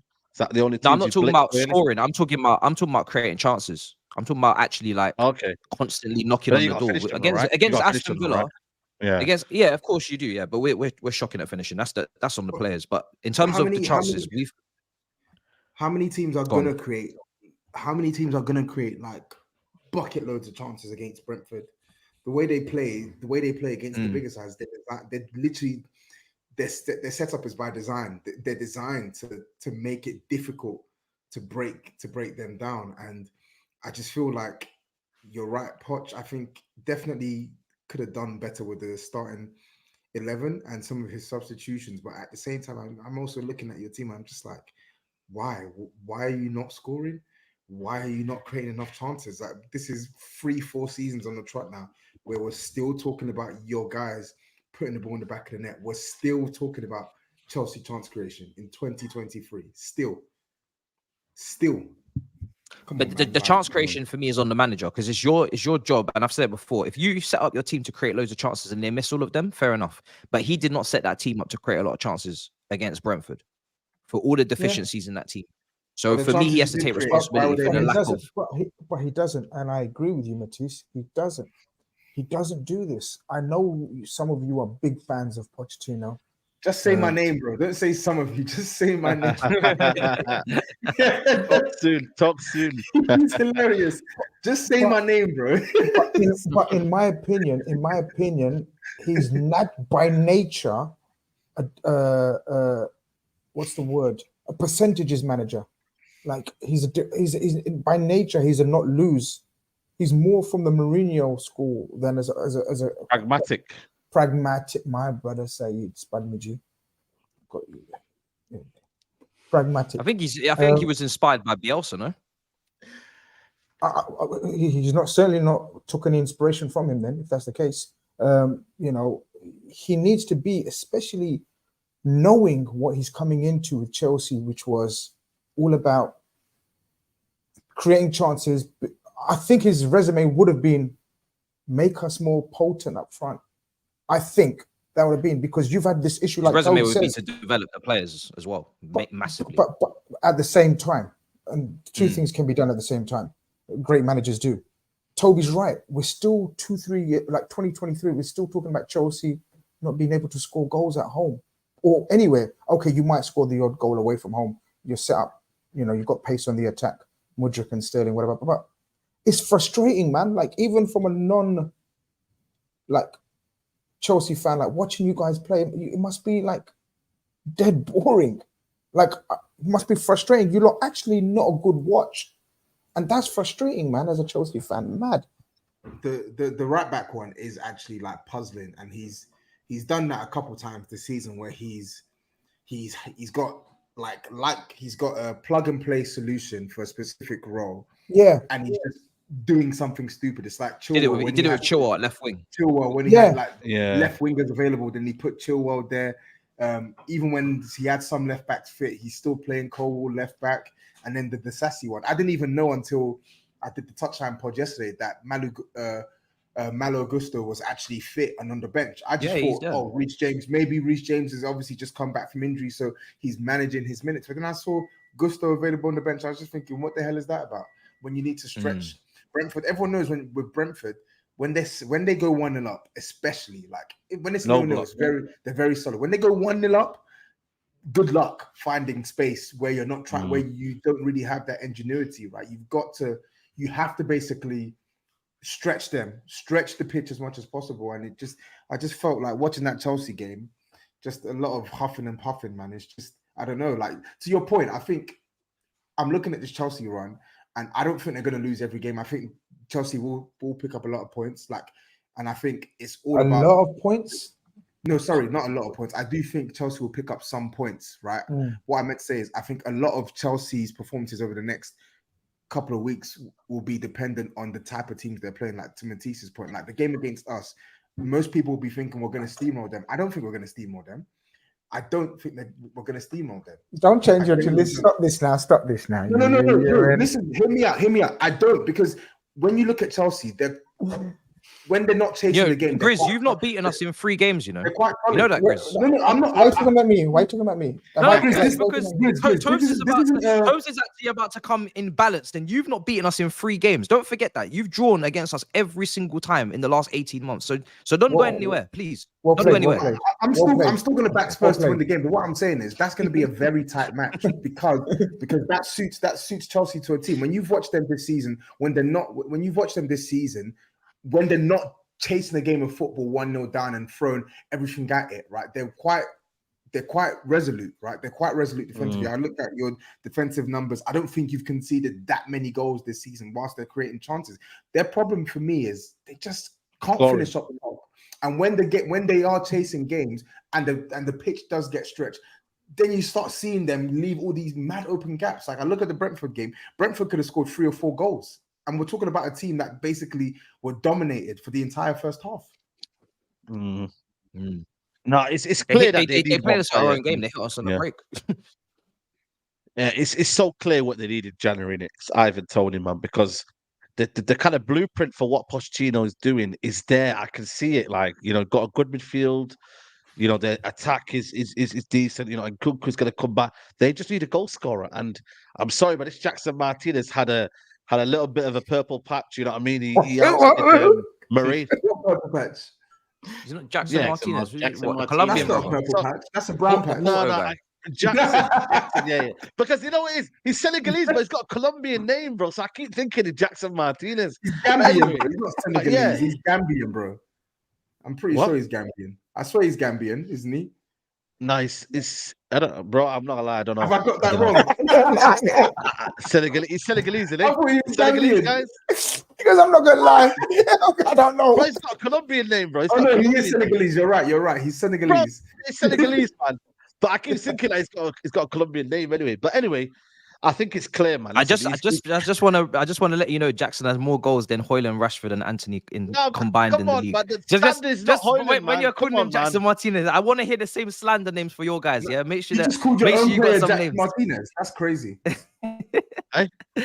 You just called his own player Jackson Martinez. Yeah, that's what I'm saying, man. He called his own player. Matisse, run that stat again. Bro, he has more goals than Rashford, Haaland, and Anthony in the Prem this season. Why are you deflecting? Let's concentrate on. I have to say it, innit? I have to say it. Just before the Man Utd fans get too giddy, I have to just make that clear. Do you know what I mean? Just to make that clear. Before, and Nketiah's got more goals. And Nketiah's got more goals than our whole front line. So, you know, okay. You know what I mean, man? Like, shout out to Nketiah, by the way. But you know what? Let's not do that to Nketiah. Nketiah is a nice player. Let's not do that. Be nice to Nketiah. We're going to talk about Nketiah later. No, hold on. When you think about Chelsea, Bro, he was already at Chelsea. That's our player, bro. That's our Cobham graduate, man. Let him do his thing. Let him do his thing. Wearing the Arsenal armband. You know what I'm saying? Let us have Tony in January. You buy Eddie, and we're good. Yeah, simple. But no, listen. Jackson is one of them, man. He's I don't know what he is, man. I don't know what. I'm being serious, man. I told you he's got a mixture of Rashford and Lukaku, a little bit of in between, man. But yeah, man. I said that from day one. I like that. I told you from day one he's quick, but he's also got the touch of Lukaku. And people say to me, "You got an agenda, bro." It's not an agenda. It's just what I see. So I don't think he's bad. Listen, man, he's a young player. He's a young player. I think he's a good player. I don't think he's bad. Listen, he'll be no, but he's not somebody you can rely on, though. That's what I said at the start. He'll come good. He's a young player, but Chelsea just need that finishing touch, and Ivan Toney is a perfect finishing touch for what they need. And I think they should come good, but you don't get that time at Chelsea. And the Chelsea fan base are just the team said he's taking him over Jesus. That's what he said last week. I offered them Jesus, Turkish. Who selected Jackson? Like, who's it was scouting. It was Matisse. Where did he come from? I didn't know who he was. No, don't do that. I didn't know who he was. I just give people time. I want to know about this guy, man. Whenever I put on Chelsea highlights, I never see him. He's like a mythical figure to me, Action Jackson, but I never actually see the guy. I don't know what he looks like. He came from Villarreal. He had a very small sample size when we got him, so there was a bit of a gamble at 35 million or whatever it was, 30 million. But yeah, I didn't know nothing about him when he joined. I just heard that he smashed it up in La Liga in the back end of last season. The season before, he was playing in the second division of Spain. The season before, so. Broca injured again. Listen, huh? Broke out injured again or just not Injured again. But this is the player, unfortunately, that he's gonna have to be sold because I like Broyo, but if he's had a massive injury, and if he can't get over that, then we're gonna have to make a decision because we need to bring in competition for Jackson. As much as it pisses me off that we keep talking about new players coming in, I'd love to just transfer ban us at this point. But you know, if Broyo's not gonna, Jackson needs to know his position is not rubber stamped. He needs to know that he can be benched, and with that we need another option. So yeah, I don't know what we're gonna do with Broyo, man. Broyo was a good player before the injury, but I don't know what's gonna happen with these injuries with him.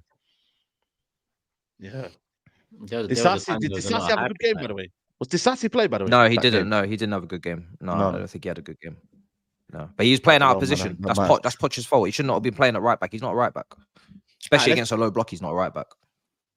Let's do the super chat because I'm just clocking the time now. Hour 20 minutes in, and we're closing in on 2,000 likes. We're 200 away. So if you haven't hit the like button, we've got nearly 8K in the building. So hit the like button. We should be able to pass. We should be able to touch 3,000 likes if I'm honest. But listen, more importantly, if any of you 7.5, 8K out there are not subscribed, subscribe right now. We've passed 45K, road to 50K. The subscribe button is there. It's free. Subscribe. We've got a lot coming out.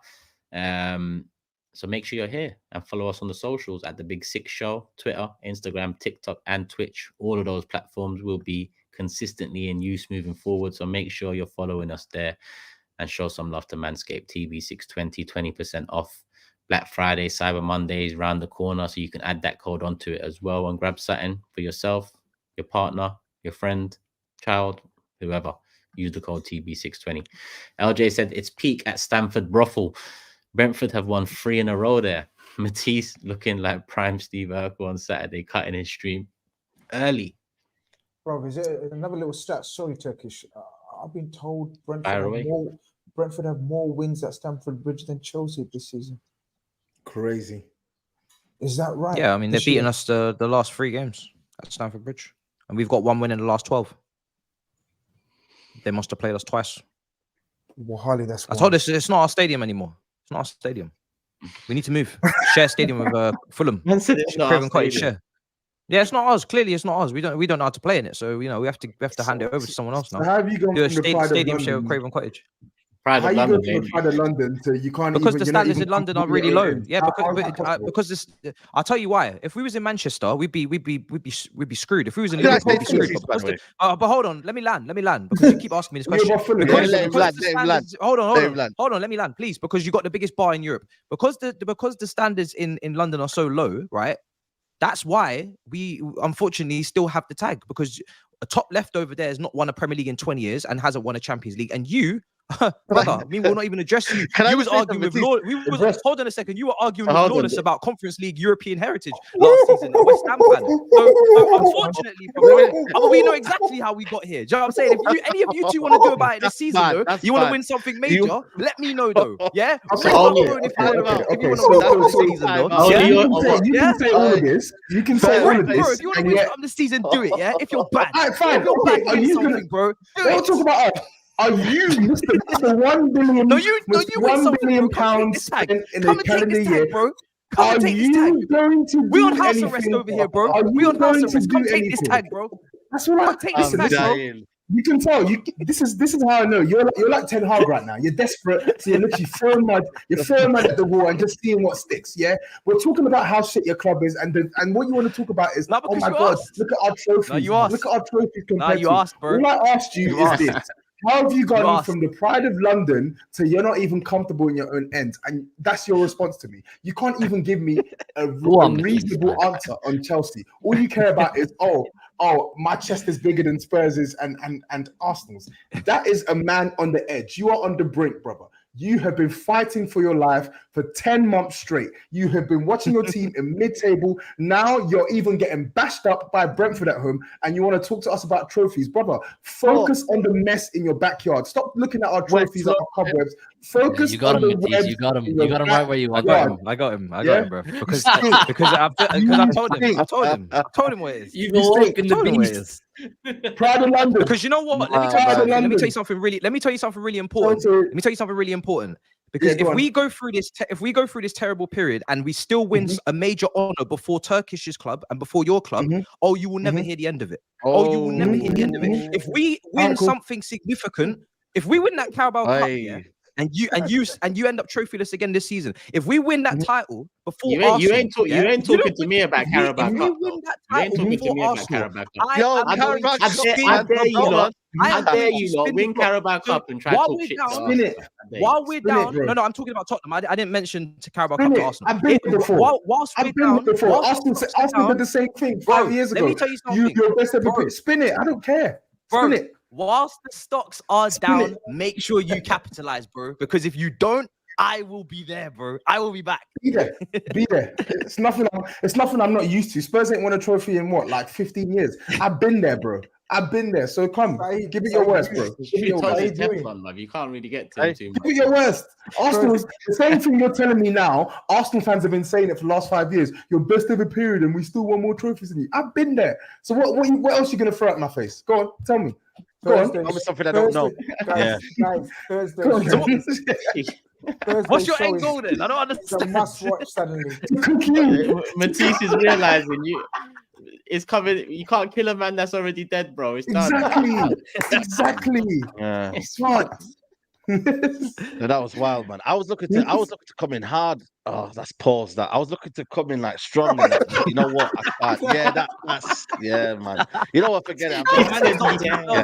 Super chat. Man stopped himself. Hey. Man paused himself. Yeah. Let's pause super chats. Let's super chats. Wait, let's Thursday do the show super got chats. hella interesting, bro. It's a must-watch Thursday, bro. Are you lot playing each other this weekend, innit? No, next Monday. Next Monday. Yeah. Tottenham versus Chelsea's next Monday. Spicy. Yeah. I'm not around for that stream. Fireworks. What? What? Oh, I'm at the game. What do you mean? I'm at the game, bro. We might have to move that. No, we might have to play. No, I'm that's gonna on miss Tuesday. that I can't game. lie. That's Never. Tuesday. Sorry, I can't No, miss Is that. it Champions League the next day? Where is Champions it? League the next day. Champions League the next day. Where is it? Oh, Spurs? yeah. Our ground. I can't miss that. Yeah. about No, you can't miss that. Because I'm not gonna lie, win, lose or draw, TOBS has to be there, man. I can't lie. Yeah, no. If you go to if you're going to the game, it's calm. Bro. Depending on how the game goes, I could try to be back home for like 10:40. I don't know. I could try. Might have to be a late kickoff because he must be there. Because if we beat them, what about we do 11 I can't take 11 that p.m. out. show again? That's not fair. I told. Why we do 11 p.m. show again? Yeah. I could do it. We have to. Yeah. Yeah. If we beat them Turkish, I cannot take that on Fuad. I'm sorry. I'm sorry. If we win, boy, I'm pissed. I'm pissed. I'll tell you that. I mean, if we lose, I'm pissed. If we win, oh my days. Yeah, okay. So now we know it's 11 p.m. Skull, please be ready with Matisse's intro if they lose that one. So in that 45 minutes an hour, you can just even if United lose as well. Even if United lose, it's still Matisse's priority as well. No, I'm being serious, man, because you never know, man. Who are you playing this weekend to have to say that? Who are you playing this weekend? Fulham away. So let me go back to super chats and then we'll move on to the next subject. James Bond says Matisse from 21 points to 21 questions. 21. Can you do something for Mar? Come on, you Gunners. Big up for the super chat. Maverick says, as a Chelsea fan, we need to give respect to Spurs this season. We have won nearly every trophy imaginable, but now it's our time to take the insults. Interesting. PSV says Brentford cut through Chelsea like a butterfruit knife. Aaron says big up Turkish on the panel. Actually, let's save this one because it's a good question. Matisse Skull passes his regards and confirms package received. Big up Turkish and all, keep up the good work. Investigation commencing as soon as the show is done. S says Matisse thought Chelsea are back after 2 lucky goals against Arsenal. The audacity to say Brentford is a gimme. Focus one game at a time and learn all, brother. George says, so Brentford have won more games at Stamford Bridge in 7 months than Chelsea have. Mad. AJ says, Skull taking bribes now. Man should have just played the DR Sports clip. Big up to the man them. Much love from Australia. Skull Thuggery. That's a bit too harsh with that. Because look at the intro Skull Thuggery done. So balance, people. Balance. And I'm sure Matisse's time will come. And when his time is here, we will enjoy. For sure. S says, also, Matisse, are you still taking Jackson over Jesus? Don't listen to Matisse sometimes. It's fine. Apparently, they're the same. It's not like Jesus has far superior quality. Again, please learn ball, brother. Blue Moon. The same level, man. Fucking He ain't hell. missing an opportunity to send shots. He says, I'm here for Chino wearing Gremlin's demise. You men aren't safe in your own ends. Matisse, no excuses. Admit it. You're in the big six by default. Mid-table Chelsea. Brentford left with a light two-piece, no fries, and Frank said it was an average performance from his team. Pride of London, they say.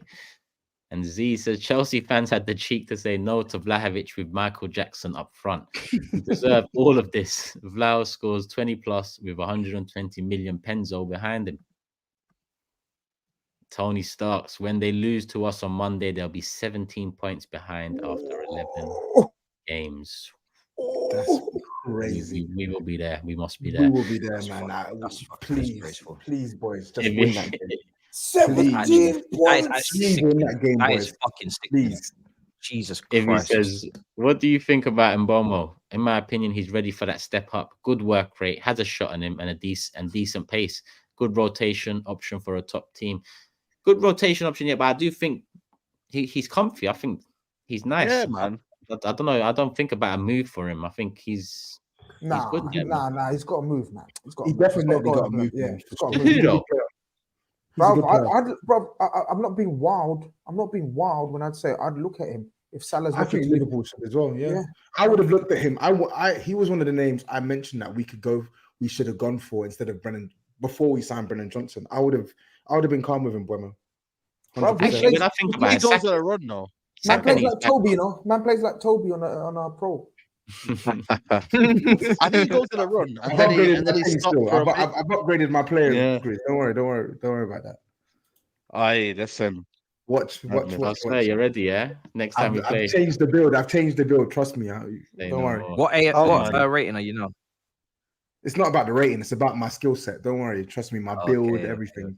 Because I've molded it like a right winger now. Before it was people have been messaging me about Hughie and saying, I won't say the words used, but how's he using one of his skills as being the tallest player on the pitch? Like, which strength?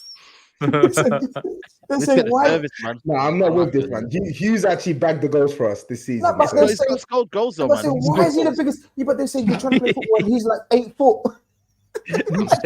I'm 6'7", first of all. 6'7".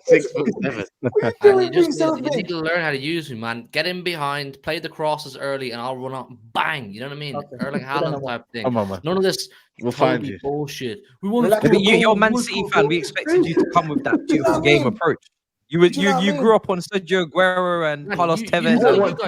You want to wait for the opposition to get back into a full defensive shape, and then we'll go, right, let's try and break them down now. When we go down. Okay, say no more. Yeah. Or Turkish is the new man. We've set the chat off again, man. I'm getting PTSD from Friday. We need to play probably Friday, I guess, isn't it? Yeah. HUGH, man. People are saying HUGH settings. All right, come. Probably we'll talk after this. But obviously we're live again Thursday for the game week 11 preview. But we'll talk and we'll let people know. We'll bring out the schedule for November tomorrow anyway, people. So follow us on the socials. That's where you'll see it. Where are we? Back to it. HW says, also, I'm sick of any more Caicedo and Rice comparisons. Have some respect, Chelsea fans. Compare him to Nakamba and Brownhill and that. Oh, that's the one I'm saving. Thomas Frank went on primetime TV and revealed his tactics, and you still couldn't beat him. Also, points deduction soon for cheating. That points deduction thing. We'll speak on that soon. What's this about? What's this about? When the points actually deducted, Eto and William. Eto and William transfer, they're being investigated. No way. Today was too much fear mongering when it comes to Chelsea. Yeah. The amount of times they said we should have the points deduction over the years, it's never happened. So when it happens, then we'll talk. Why you guys can't? Same here, brother. Same here. We ratted ourselves. We ratted ourselves out. It was something that happened in the Roman era, but you're such an illegal team, man. You're such an illegal team, man. DJ Polo says, typical Chelsea skirting consequences. Your glasses should be fogging right now from a skull video. Let me know when you guys are in the Bahamas. Everything's sorted except for Matisse. Skull, unforgivable. Come on, you Gunners. The Bahamas, you know. DJ Polo, big up. What kind of pee? Why am I not invited? I don't understand. What did I do? Yeah, it's tongue in cheek, man. DJ Paula, message us on Instagram, my brother. HW says, lastly, you lot are analysing Chelsea like their company's Burnley, talking about, quote, blueprint. They're still 11th and where Lamps had them. Very true. Can't forget. Big up Ali. Big up the boy them, SAEED and Matisse. You lot stinking out here. I'm having to spay Febreze on my screen. You lot are shit. Keep crying. Keep leaking. Wow. Keep sending, and keep knowing your role as banter clubs. It's brilliant. Matisse, we took the mantle of you lot then, innit? We took the mantle of Arsenal fans, man. Single with me, go on. Go on then. No. Why? What's the matter? What's the matter? What's the matter? Here, move on. And the last one here from one more. Kevin says need Andre Ayew to do better next season. Nice little play on words there. Brentford bullied Chelsea like Debo in Friday. Quote, when Brentford say shut up, we be quiet. But when they leave, we be talking again. I actually want to watch that movie after this now. Big up. Big up. Debo's passed away recently as well, isn't it? So rest in peace to him as well. That's fucking funny. I can't lie. Sure, in the last year or so.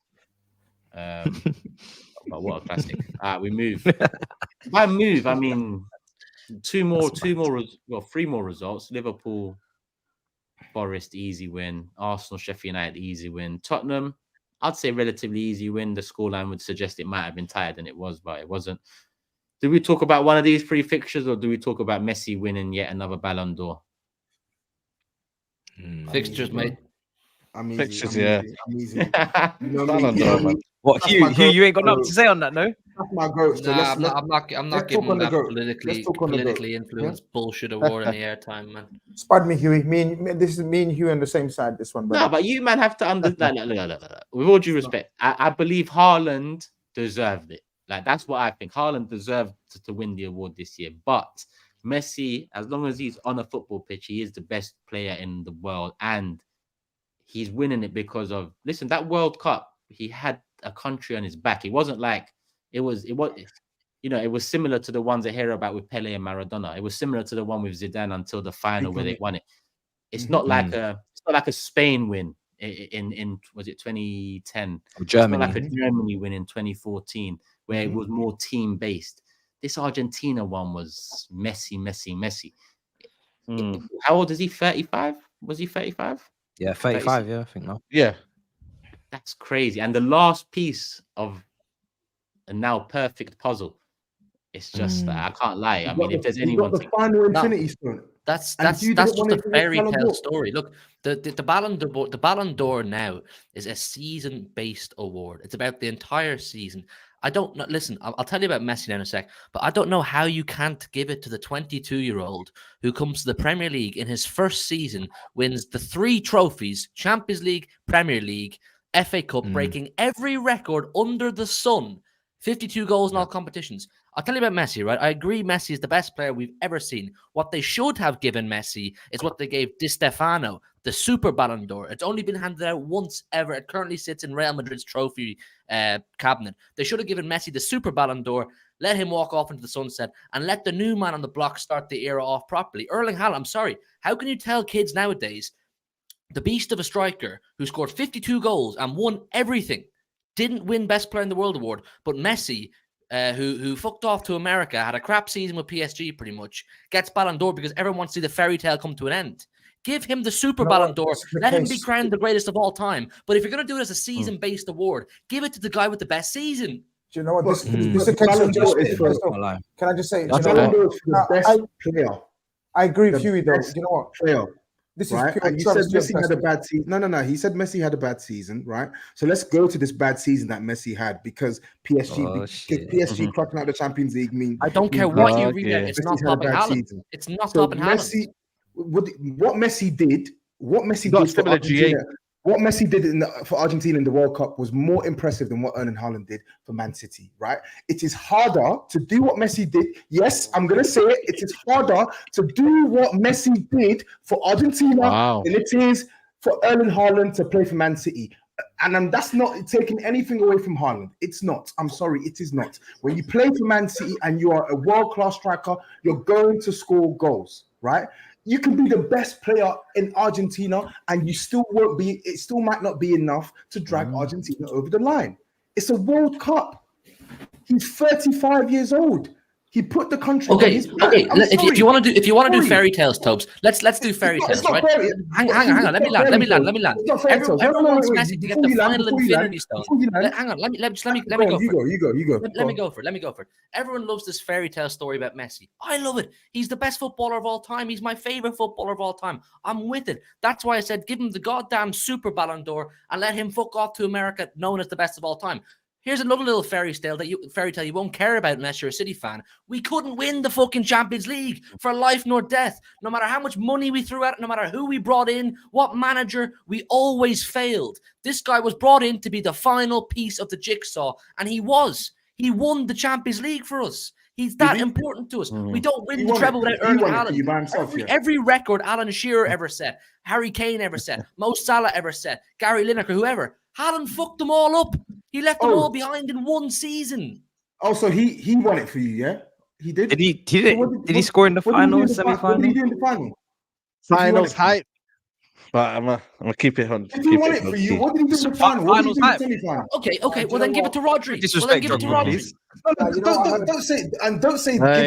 because this is what I don't want to do. I don't want to disrespect Erling Haaland. I don't want to disrespect the team because he won the award that he should win, the Gerd Müller Trophy. He scored the most goals in Europe, and he did that playing for the team that were the best team in Europe, and they won the Champions League, right? They won the league. I'm not even trying to dispute Erling Haaland's importance, but let's get real here. We're talking about the Ballon d'Or. Sorry, please. I don't want to see the Ballon d'Or given to someone who's scoring 30 tap-ins out of 50 goals. Sorry, I'm sorry. No, what Lionel Messi did in the World Cup, I'll say it again, was much more impressive than what Erling Haaland did for Man City. It is, right? No. This is a country that have not won the World Cup since, 1982 or something like that, right? When you looked at that team from top to bottom. 86. Yeah?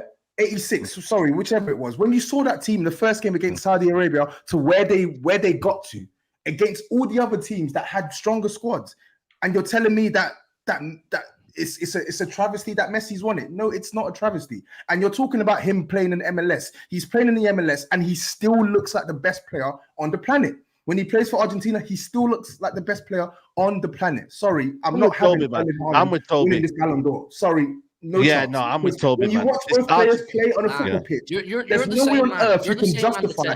There's no way on earth you can justify Erling Haaland getting this. Erling Haaland came to the best league in the world and he tore it to shreds. He tore all of the shreds in the process. What do you think Messi would do?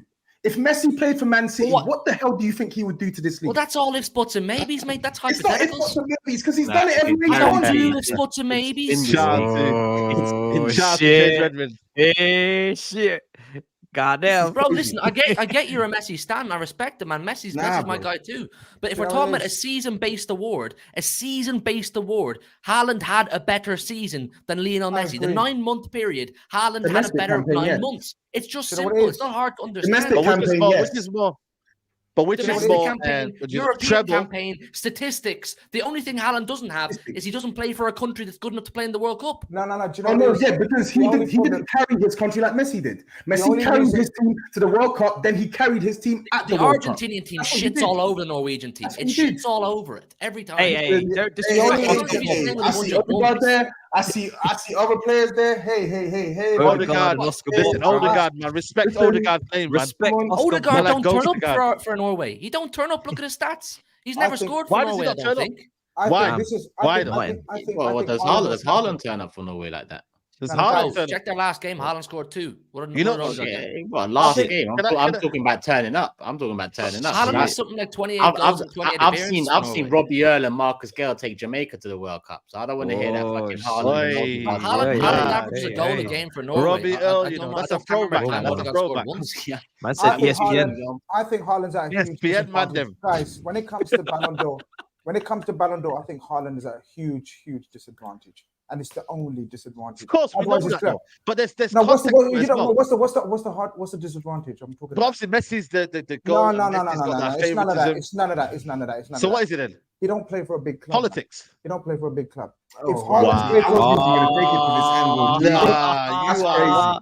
I didn't say That's that. crazy. You're I didn't say that. nasty. I You're didn't foul. say that. You're rude. That's crazy. Disrespectful. what's the matter? Nah, take this man away, bro. It's a huge disadvantage. If No, you're Haaland played for a big you're club, terrible. if Haaland played for a big club, he would have been Ballon d'Or right now. But he's playing Terrible. for Little City. So even though his accolades deserve Huey, you it, can't his have that, record- Huey, man. You can't have that, Huey. there's This facts. is bog standard Grizz waffle, man. If I buy it every time, Yeah, I what have no teeth, what I you're have no saying is, teeth if you left. did It's this facts. very same thing for Real Madrid, For you Real could have Madrid, Ballon d'Or. clear. Manchester United, clear. Liverpool, clear. Bayern Munich, clear. He'd be Ballon d'Or. Plays for Man City. this His is nasty. accolades, This his is foul. records. Wait, hold on. But you know what it is, finish. Let me finish, man. His accolades, his record is Ballon d'Or levels. But unfortunately, he plays for Man City. The thing is, though, even though I want to banter Man City, it's still about individual accolades. I don't think it's to do with their clubs or whatnot, but I still think it's. Listen, Messi won the World Cup, guys. It's the biggest, most prestigious trophy any footballer can win. Whether you talk about Champions League, whether you talk about anything, World Cup is the pinnacle. You win the World Cup, man. You can put your feet up, man. You know what I mean? You can say, All right, right. I've done it. You can say, I'm a World Cup Give it to winner, and I was Alvarez. the Give one it to that Alvarez. guided. He won the treble and the World Cup. How about that?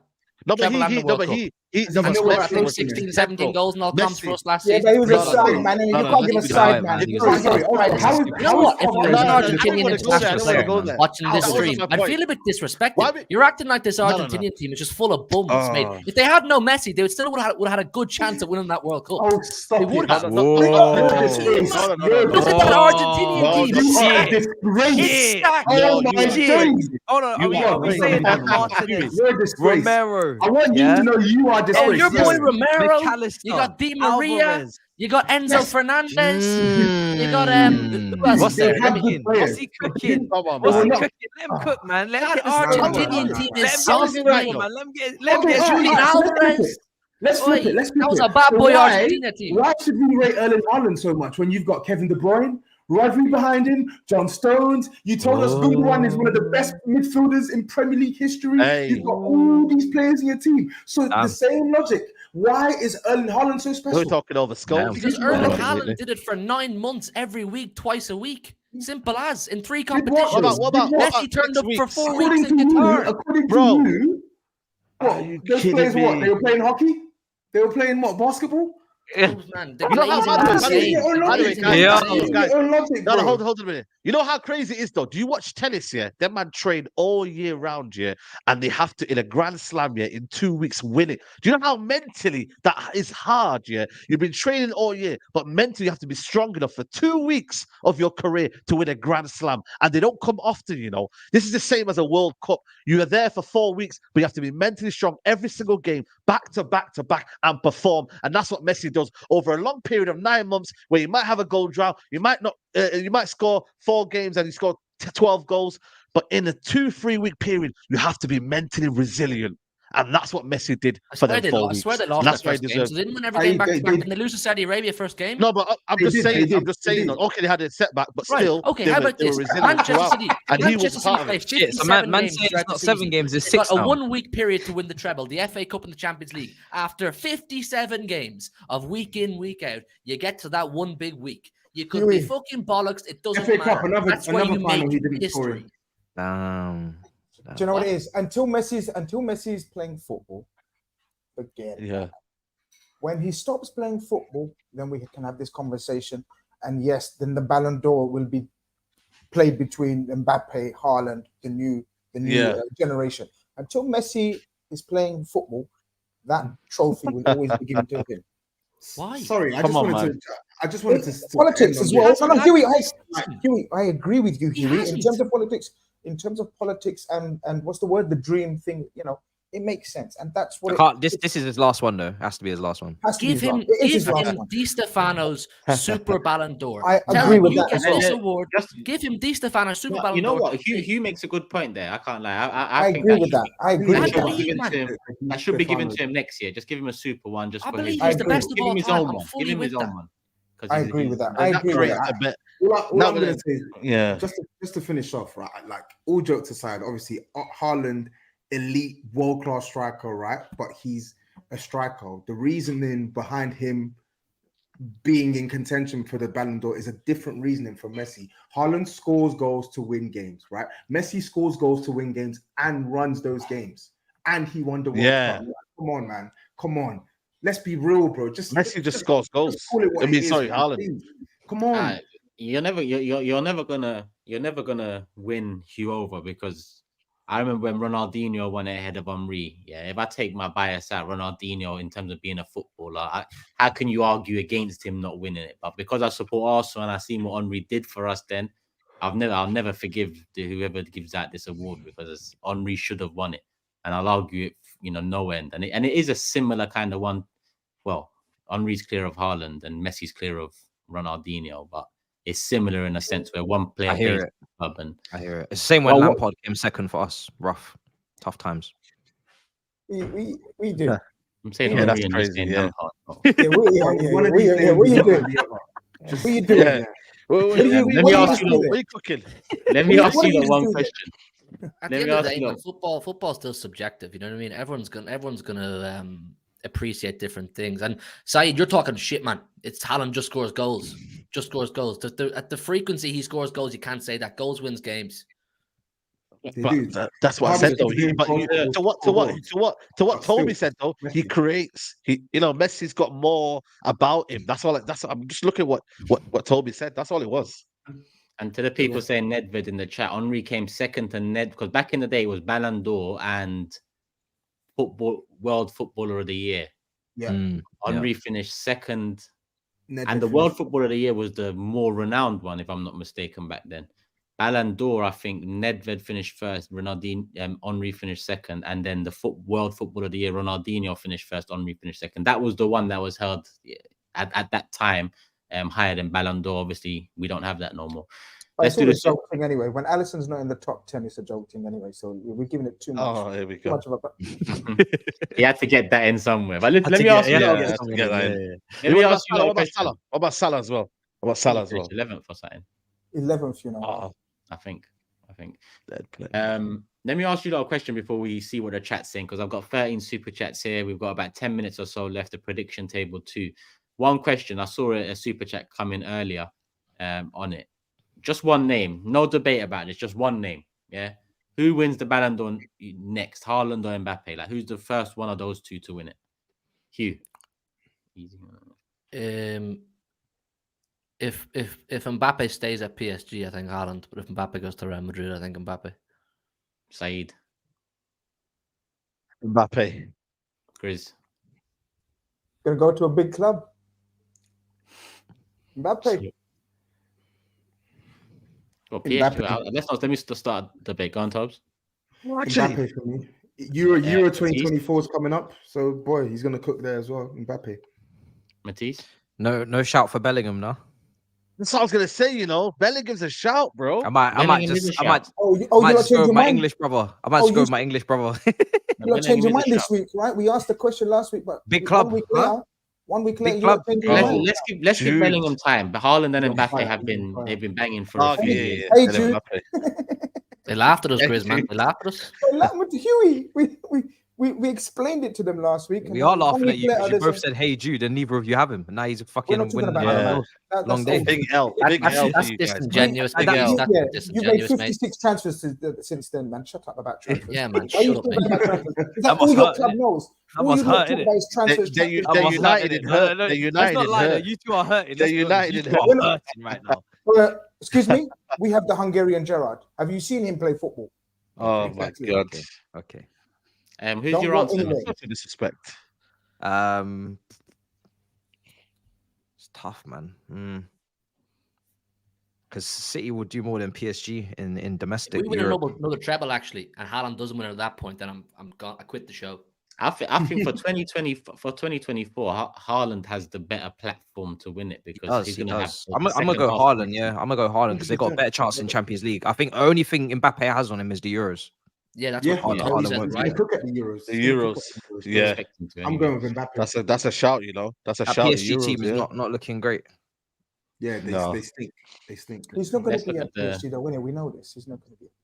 Let's look at the super chats because a few of the regulars have given their thoughts on the subject. Sean says, to be honest, if Messi won the treble and Haaland won the World Cup, Messi would have still won the Ballon d'Or. That's something I said as well. It's true. Haaland cannot compete. It is true. It is like the fairy tale ending to the Messi story. There is the part. A part of it is that as well, but you can't deny the man either, in my opinion. Vibe says a dodgy award for a dodgy World Cup win. Celebrate Messi all you want. Messi knows in his heart Lewandowski deserved it then. Haaland deserved it now. I don't Who think won it it when Lewandowski didn't win it. I can't remember. Didn't they cancel it that COVID season? Yeah, they cancelled it. So that was he got robbed, man. He was Lewandowski got robbed. He was robbed. Do you get what I'm saying? Bro. Yeah, out and out. Sophia says, are we really going to compare Norway to Argentina? Last time Norway qualified for a major tournament was the year 2000. I was 5. Well, you just made me feel old. But big up, Sophia. I hope you're good. George says, Hugh, they can't give the Super Ballon d'Or until the end of the decade. Next one is 2029. Okay. I didn't even know. I didn't even know that. He will be there. Philippe says, he will be there. He has to be. He will be there. Philippe says, I'll remember what Messi did for the rest of my life. Will I remember what Haaland did? I doubt it, especially if those charges go through. Don't go anywhere. Don't go anywhere. TOBS' argument makes no sense. Mbappe had France on his back, so now we're saying if he scored the last shot and won the World Cup, he should win the Ballon d'Or. He would have been in with a better shout. That's for sure. They don't want to know my views on Mbappe versus Haaland. I've made them very clear on this platform. Yeah. But Messi, well deserved. 67 goals and assists. Haaland, 66 goals and assists. Messi, 153 big chances created. Haaland, 41. That might be where the difference lies. J-Mon says, big up Dwight York and Shaka Hislop. Brought Trinidad to a World Cup too. I actually remember that. Tevin says, over 50 goals and assists. Ligue 1, French Cup, and the World Cup. Allow it. Just allow it. Acting like Messi didn't have insane numbers either. And AJ says, by TOBS' analogy, Xavi or Iniesta should have won it in 2013-14 and Henry in 2004. Frost says, wow. So Messi didn't win an award for the best player of the tournament. People are just sentimental. There is partly that involved as well. Sentimental, and there's actual just logic, man. Come on, man. Yeah. You know what I mean? So so what? Who won the best player of the tournament? It was Messi, wasn't it? Yeah. Exactly. But he's saying he's already got an award for being the best player at the World Cup. So why is the Ballon d'Or? So ain't enough. Sorry. Sadiq man said we won it all. Haaland isn't even top 2 in his team. Rodri and De Bruyne were better. It should go to the best player in the world, which is Mbappe or Messi, in my opinion. SAEED agreeing to anything against City players because he's still salty about the derby. That's the last one on that subject. But Aaron here earlier threw this one in. Big up Turkish and the panel. What do you guys make of Bellingham's form at the moment?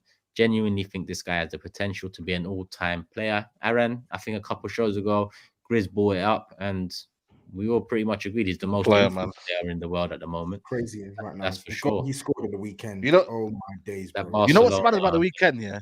I was watching the game, yeah. He actually got pocketed by Gavi the whole game. Like, he was not in the game. And then this guy comes at the right time, the right play. He is probably the most clutch player in the world right now. It may be Mbappe as well, and maybe Haaland, but this guy, right time, right place. It's just ridiculous, man. This season is crazy, bro. And he's got like correct me if I'm wrong, he's got like 4 or 5 injury time goals. Like, it's crazy, bro. Man. I think I read somewhere that it's the best start to life anyone's ever had statistically at Real Madrid. Yeah, and you think about the amount of greats that have gone through Real Madrid: Ronaldo's, Zidane's, Figo's, Di Stefano's, these kind of guys. For him to just even get that off the bat early doors, wow, it's mad. Wow. So you guys now know why I go there and crumble, and Jude has gone there, and he's making it his playground in the space of 2-3 months. Why are you laughing? I want to know why he's laughing. Because I don't you're gonna make him about Liverpool. I'm not. I'm actually gonna say this is why I wanted him so bad. Now you guys see it. Can we just not talk about Real Madrid and just leave Liverpool out of this? We didn't know why you wanted him, no? You saved up your whole transfer budget, yeah, for the previous season. I think we know that you wanted him bad. Jude Bellingham, we're aware of him. We're kind of aware. He's a good player, yeah. Do you want to go to? Should we go to a Madrid game together so you can see the Liverpool player Jude Bellingham? No, I'm calm. Oh, okay. It's fine. You have to buzz like you said, so you should be fine. The buzz, very happy. Gerard. Very, What do you say? very happy with Hungarian very, Gerard. very happy with our Jared, midfield. Gerard.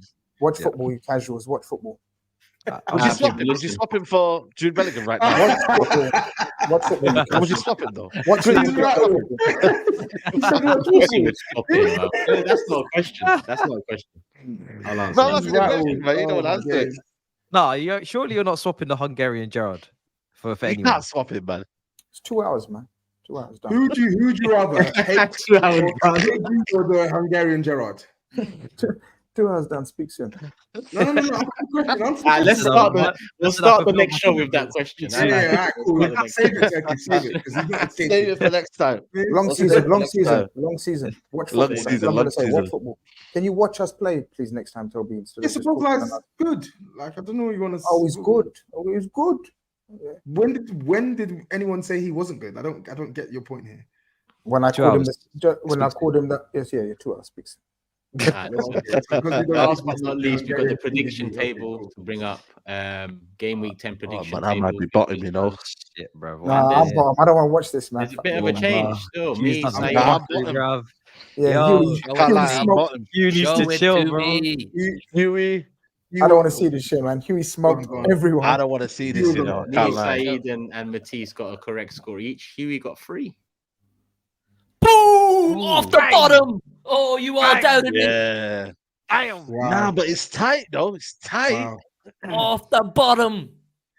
It shows Well, just how far behind he was. That 3 correct scores has just brought him there, you know. Bro, I'm telling you That's now, true, you know, man. bro, I ain't 4 doing correct no. scores for Saeed last year. Remember that game week? He won the league that Yeah. game week. 4 correct scores. Bro, I ain't doing no What's forfeit. the I'm telling you forfeit now. again, Turkish? I ain't doing no forfeit. The forfeit's Yeah, you either Oh, you got him, man. Yeah, you are. Got to. the forfeit is either the 1 chip challenge live on screen or gummies 1 hour before the stream starts. Man, you don't want to see. You don't want me. You don't want to see me do gummies.